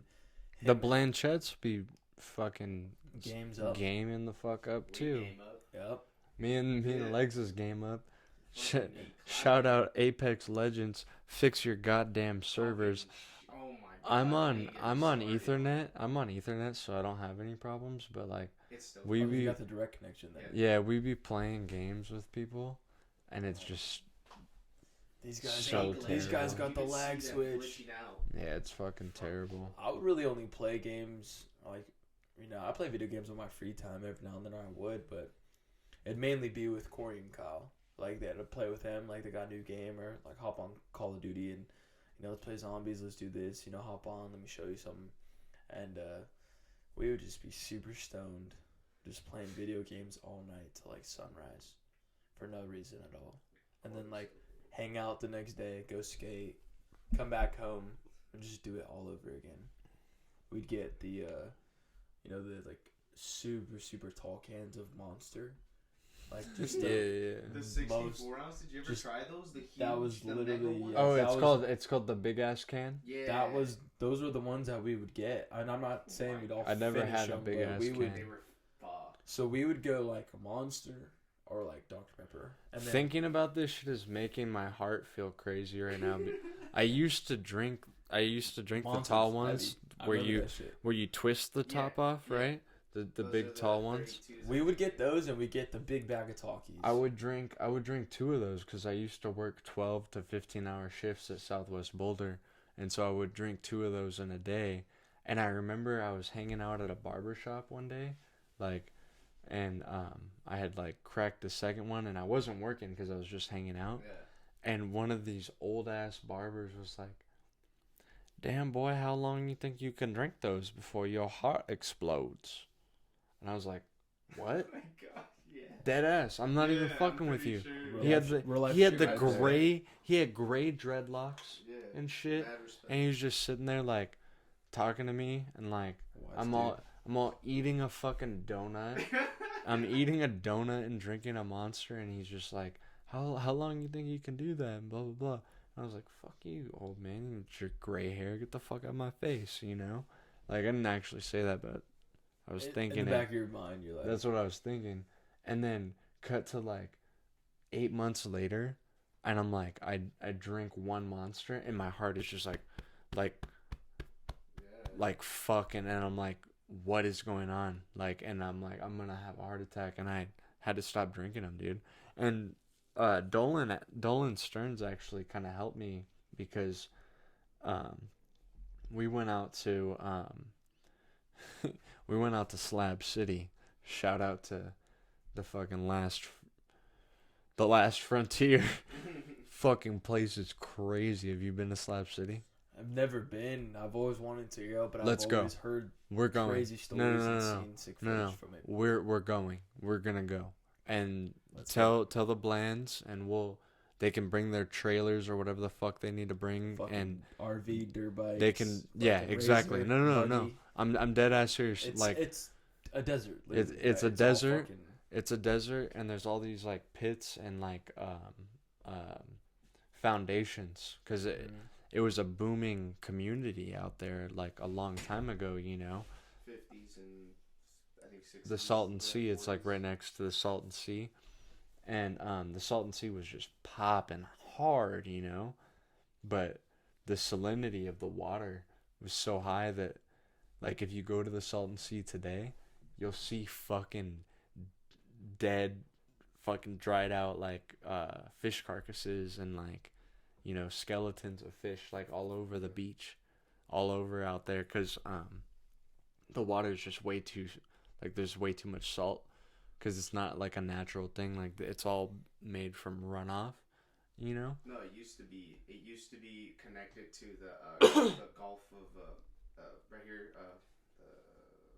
Gulf of Baja No, California. No, the Salton Sea is man-made. The legs is, yeah, it's man-made.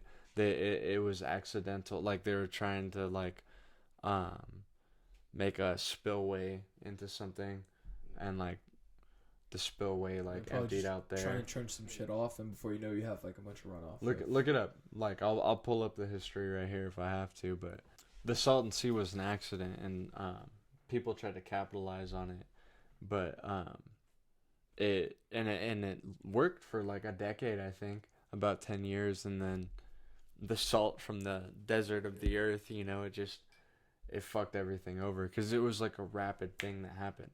Like all the fish died, and like what, you know, like people stopped going, and it's actually pretty tragic. Like a lot of people like lost their whole everything, you know, but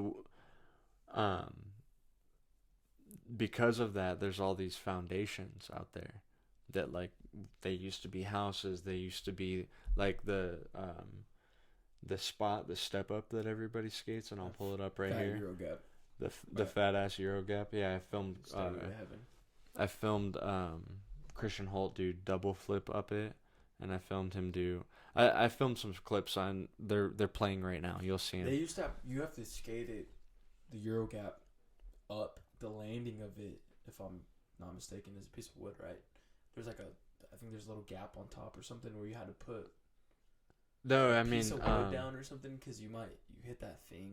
So it's even like that more fucked. They'll see it. They'll see it in these clips, but you could do that, or you could legit gap over the gap thing because it was like a gap about this big on the top from the step up. You know what I mean? So it was like a real ass Euro gap, you know, because I don't know, it's heavy, but that used to be like a community like Olympic pool. You know what I mean? Like, so when you show up there, Built to Shred was there. They built a bunch of shit. It's all gone. The people, because there's a bunch of people that live out there. I don't know about like calling them this, you know, but people have referred to them as the slab people, and they live out there, and they're like homeless or whatever, and like it's gnarly. It's like a different world out there.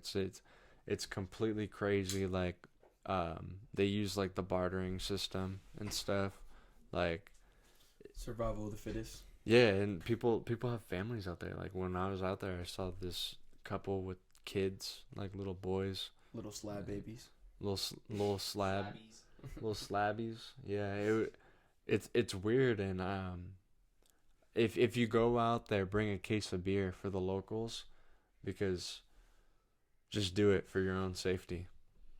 Like, just do it. Like, I'm not trying to hate. I'm not talking shit on anybody. I'm just saying, like, you're going to their neck of the woods, and you want to bring something to offer. And I promise you are in the middle of nowhere, and the closest police station is very far away.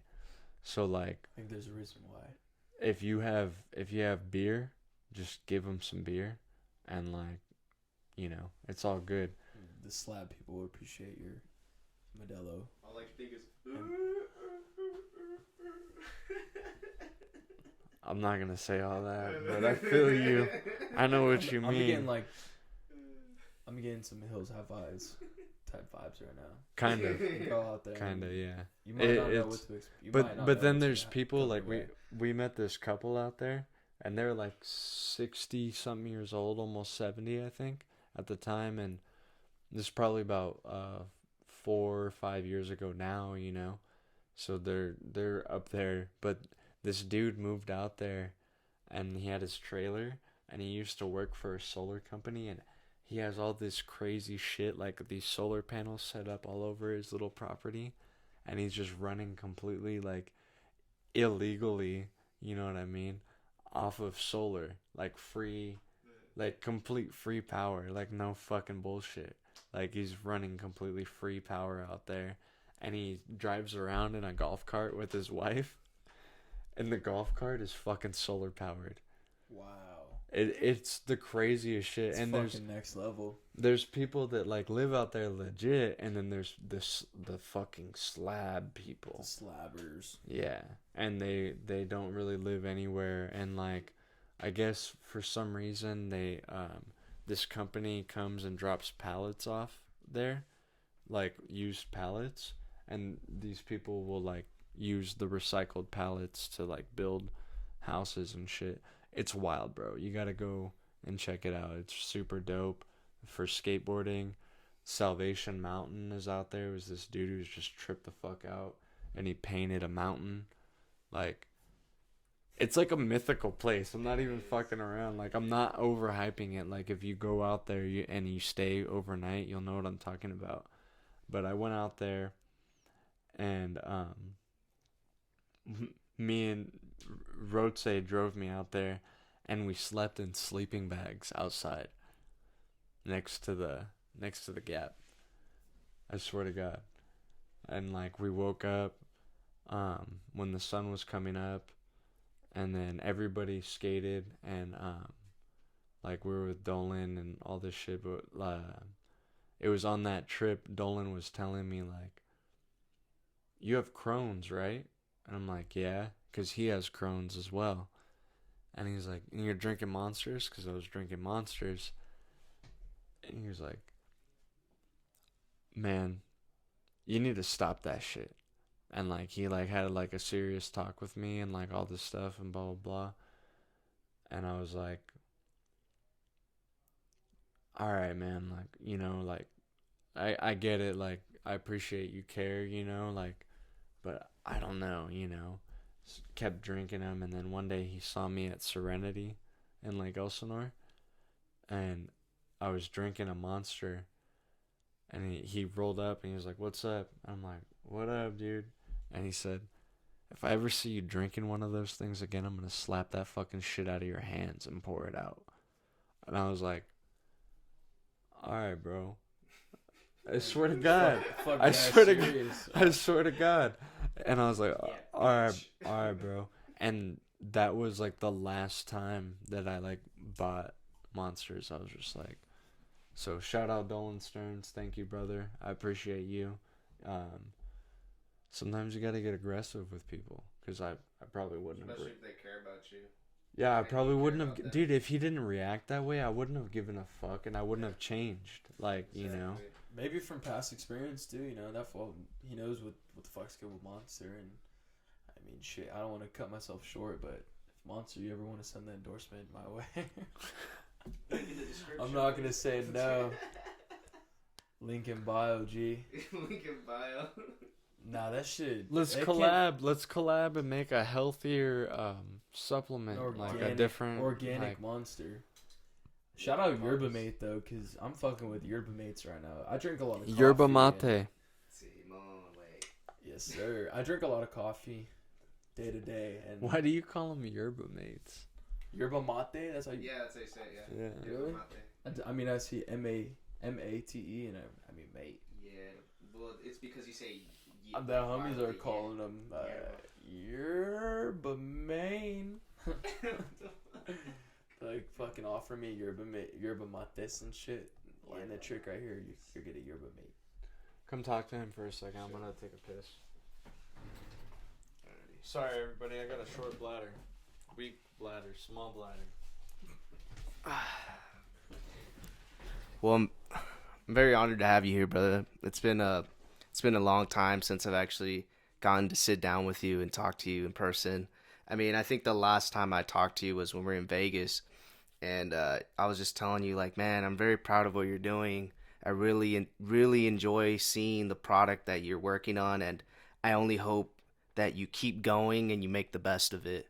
Because, I mean, we had our chance, and I feel it's only right to pass on that sort of, like, influence onto you. Like, hey, keep doing what you're doing. Stay focused. Don't lose track, and just keep the wheels rolling.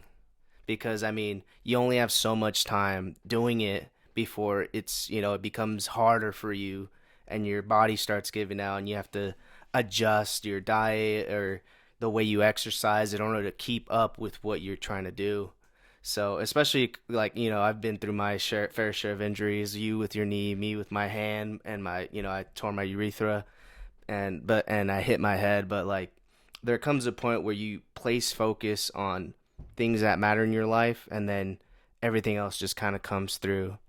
And my only advice that I can give to you is just, like I said, just keep going, let it be natural and organic, and just stay focused. Thank you. Yeah. I really do appreciate, you know, your opinion and what you have to say. I'm really looking forward to, I shouldn't say me, we're really looking forward to releasing this video, and, you know, the close group of friends that I have the privilege to work with and skate with, you know, on a daily basis. I'm very fortunate to call them my friends, and even my brother, somebody that I picture, you know, all of us sticking together. Yeah. To the end, you know, till the wheels fall off type thing. And I don't picture us stopping anytime soon, and I don't, you know, see a deadline to, as far as, you know, our skating or, you know, what comes from it. I want to picture and, you know, manifest a bright future for all of us, whether that's skateboarding or not, filming or not. I know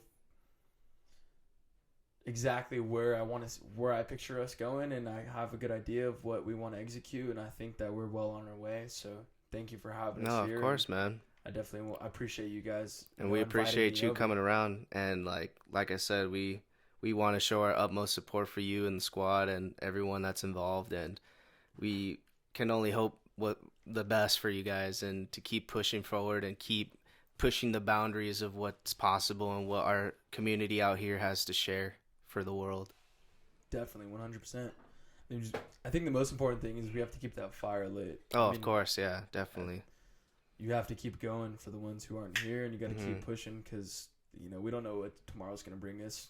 You know, no day's promised, not tomorrow's promised. So I know in the moment we have the opportunity and you're experiencing it, you know, enjoy every last second of it, because that's what matters the most, for sure. And overall, live your life, guys. Like, just do it. Like, it doesn't matter what it is, just enjoy every moment of it, and just live life to the fullest. There's going to be a lot of people out there that definitely will doubt, and they'll fucking knock your hustle and tell you, you know, you're not going to amount to anything, and this is not going to happen. That, you know, they could say whatever they want, but as long as you picture yourself, you know, reaching a certain goal, you know, surpassing that goal or ambition that you want to particularly, execute, then I definitely want to say stick with it, keep going, because, you know, time's running. Yeah, it's really something. I mean, you got to just keep going at it, because no one's gonna do it but yourself. That clock is a ticking, boys. Yeah, that shit ain't stopping for you. It's not stopping for me. It's not stopping for anybody. So just live it while you can. Yeah, exactly. Yo, I'm back.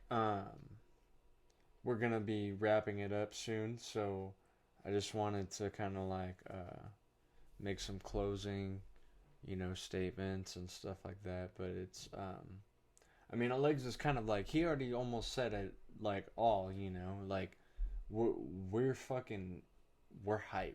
We're excited for, like, what's to come.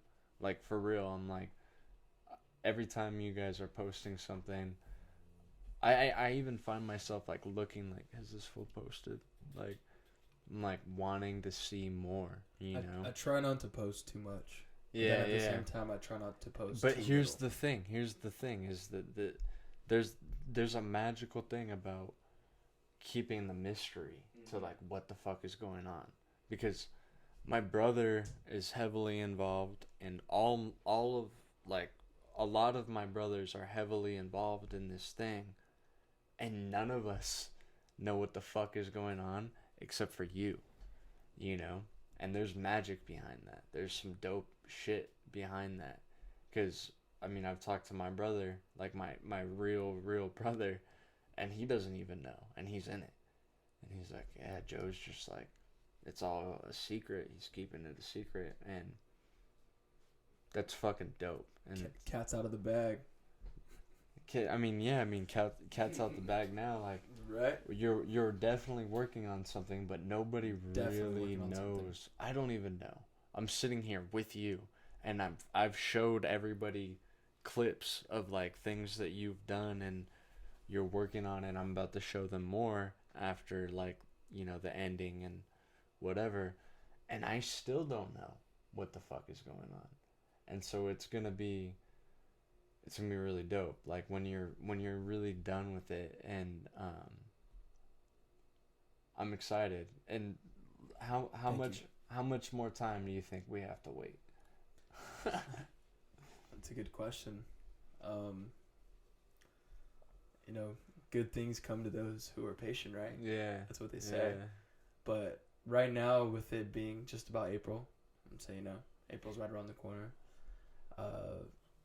Really, hopefully, within the next few months, let's say somewhere between mid to late summer, I think we want to get one last trip in, maybe 2 trips in before we finish the video, and I think that's going to be about time. I mean, we've been going solid right now for about 16 months, and time flies, so you don't want to be filming for, not that I don't want to be filming for too long, but I don't want to underdo it, and I don't want to overdo it. I know my friends, their potential, and I know where my vision stands, and I know what I want to see, and you know, I'm just gonna execute that vision. And you know, on that topic, soon, fucking super soon. I'm fucking like like in anticipation. I'm really excited, dude. I'm like, no bullshit. Like it's exciting, man. I love when people are doing new shit. I was just talking in the last episode about, like, so far the best video to come out of here is Stuff by Jackson. Great video. Amazing video. Fuck yeah. It's the best video to come out of here, I think, honestly. Like, that was the video legit. that was premiered at the restaurant, right? Mm-hmm. Yeah. Fucking good video. Las Palmas. I was there for that. That was so sick. Shout out Jackson. Shout out I've always watched Thomas. his videos since I was young. The funny thing about Shout that is out actually, Jackson. I was watching his videos before I knew who he was, just from being like a young Menifee kid surfing YouTube, looking up skate videos and whatnot, and Same. Yep. that's what I saw. That's how I met too. But I'm very, very excited to share with everything that we've, you know, came up with along the way, and I'm absolutely fortunate to have experienced all the times filming and everything that we've experienced along the way with the best of friends, you know, people that I could consider my brothers, people that you know that we've all grown up with. I'm not out fucking filming random dudes and out fucking calling these people and hitting these guys up to go skate. I don't even fucking know them. Like, I'm literally skating with people that I've grown up doing this shit with. Yeah. And that shit matters to me the most. Yeah, no, I mean 100%. It's a dope feeling, you know. And I've been in anticipation. I've been in anticipation for all the videos that were coming out. Like, I was in anticipation for all of the Devos. Once I knew what Devo was, I was in anticipation for all of that with James Franz and all those OG Temecula heads. Kyle Rabarge and Crazy. you know. And then I was Greg Harris. Oh, yeah, shout out Greg. Shout out Greg. Greg's a High good guy. key, Dude. shout out Greg's Greg. a good dude. Greg's a legend. And yeah, like because it was Devo, and then I found out about like Start From Scratch and stuff like that like afterwards, you know. And then I met Kevin and Alexis and Andrew and John. And, well, I met Alexis first. Yeah. But it was amazing. And then, you know, like, it was just me and Jackson for a while creating videos. But, like, we were looking up to, like, Chase Cruz. Like, Chase Cruz was filming a bunch of fucking people, like Josh Briggs and Dolan too, and everybody, like, Brian and Hunter. Brian Hunter came later. Yeah, You know, that's I didn't know about him until I saw What You See Is What You Get. because we knew Christian. Yeah, when I saw What You See Is What You Get, but like specifically in this area because he comes from like northern, you know, like Riverside County, like, or whatever. But I mean, I've been in anticipation for the Overcast videos too, like when I hear they're coming out and whatever. Like, I can't always make it to premieres anymore.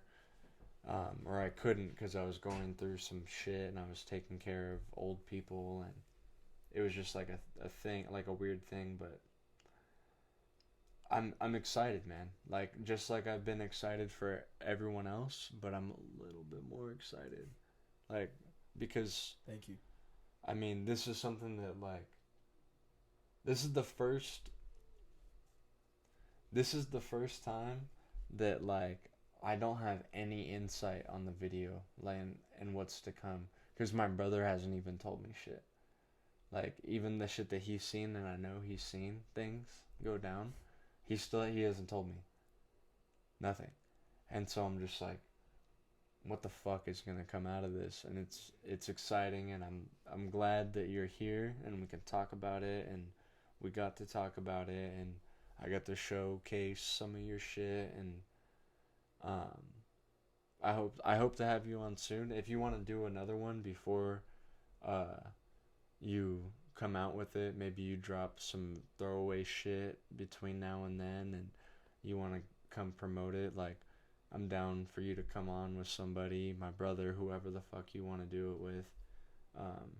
It'd be amazing to have you on. You were a fucking dope ass guest, bro.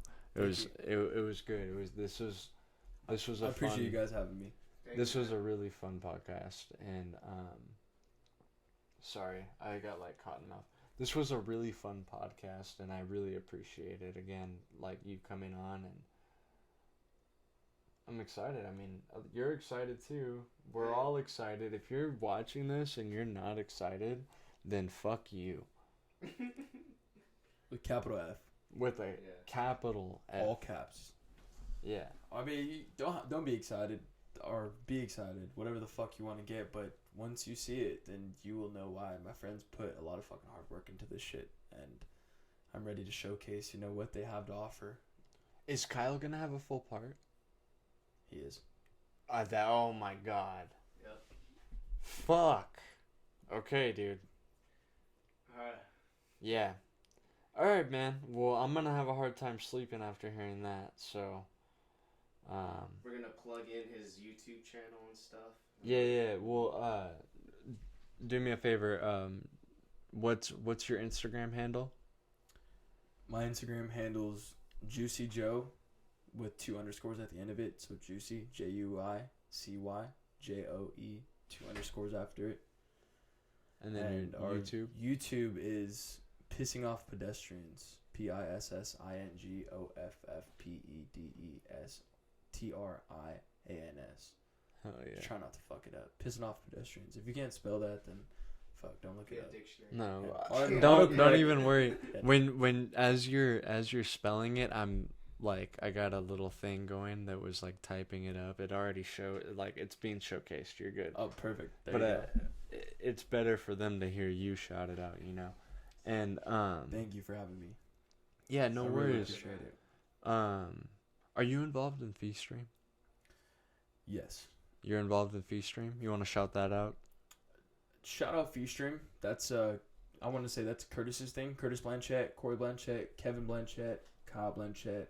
It's the Blanchettis. And shout out my boy Oscar, Janky Oscar Serrato too. They're legends on the fucking dirt bikes. They're doing their thing too. And I would say I'm a part of it. Like, I'm family with them, obviously, but I'm not. That's their thing. Shout out them. They're doing it. Okay. Oh, And word. I'm looking forward to making a couple projects with them in the future too. Near future, we'll have some stuff underway. So not only skateboarding, but something, more on the dirt bike scene, kind of bro life that we're gonna definitely cover and show their skill on the bike. Because not only is Kyle a monster on a fucking skateboard, but on a dirt bike, he fucking rips. Hell yeah. Cory and Kyle, they're fucking talented. Like, it's insane. Talent's fucking through the roof, without a doubt. Oh yeah. So shout out Juicy Joe __ on Instagram. Shout out Pissing Off Pedestrians on YouTube. And shout out future projects of Feast Stream and Feast Stream in general. Shout out the Blanchetts. And yeah, dude, again, thank you, man. I'm glad you came on, and fucking I'll talk to you soon, and we'll be right back. So we're wrapping this baby up. It's about that time. Call it quits. But before we do, typical, we ask that you send in your fucking clips, everybody. Yeah.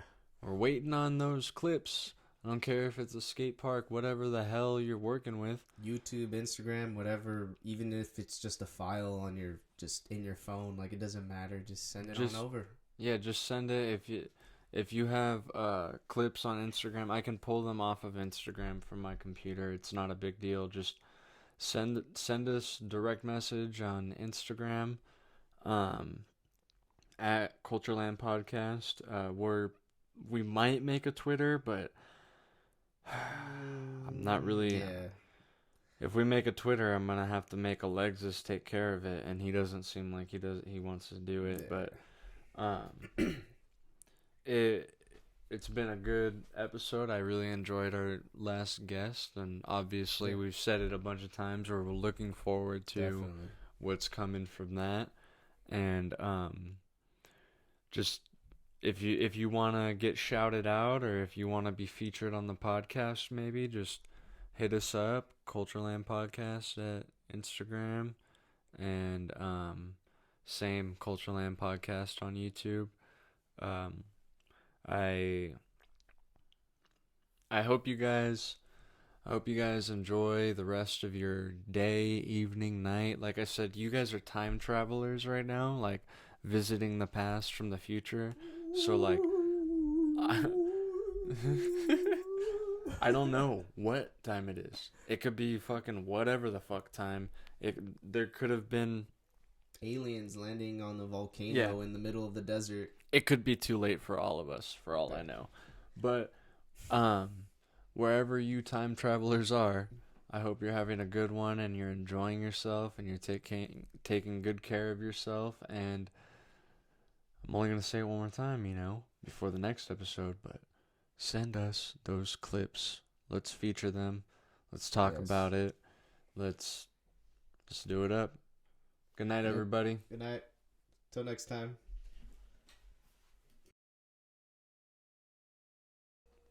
So I'm pretty sure I spaced out on asking you earlier, but who's all involved in the production of the video? Right now, I'm working with a really good friend of mine. His name's Chancellor Tiscarino. Shout out, Chance. We're both working on the video. I do the editing. He helps film, and he's actually filmed majority of this video. So he's running production, and you're like post production for the most part, right? Like you're doing all the editing and all the software shit and the uploading, and he's doing all of the filming, like the actual field work. Because he's filming you too, because you're gonna have a part in the video, right? Yes, I'm gonna have footage in there, working quite a bit, and he sits there and films me for hours on end. Me yell at the ground and yell at my board and yell at the spot. So shout out to him, and it's good. He's been helping out with filming everything and filming all the homies, and we all skate together, so we'd go to skate parks and try and get out of town every now and then. A couple years ago, whatever, consistently now up until this point, still skating. And we just figured, let's get a camera, let's start filming.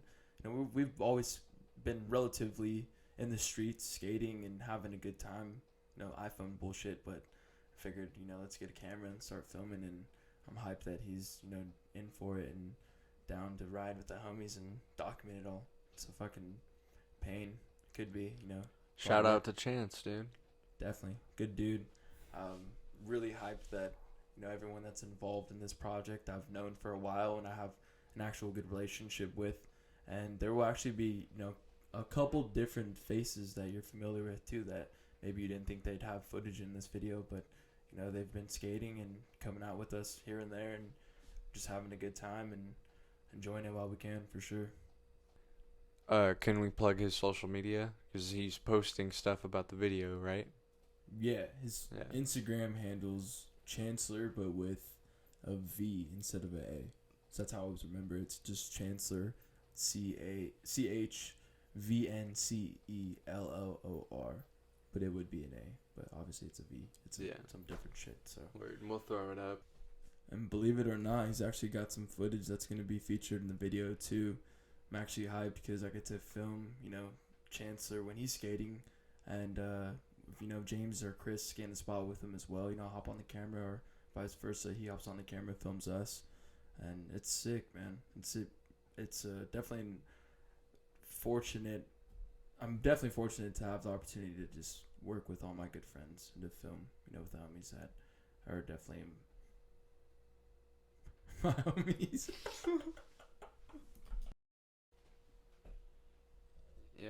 Yeah, totally. I mean, it's a trip when you think about it, man. I mean, you'll be able to showcase a huge majority of your life to whoever comes after, you know?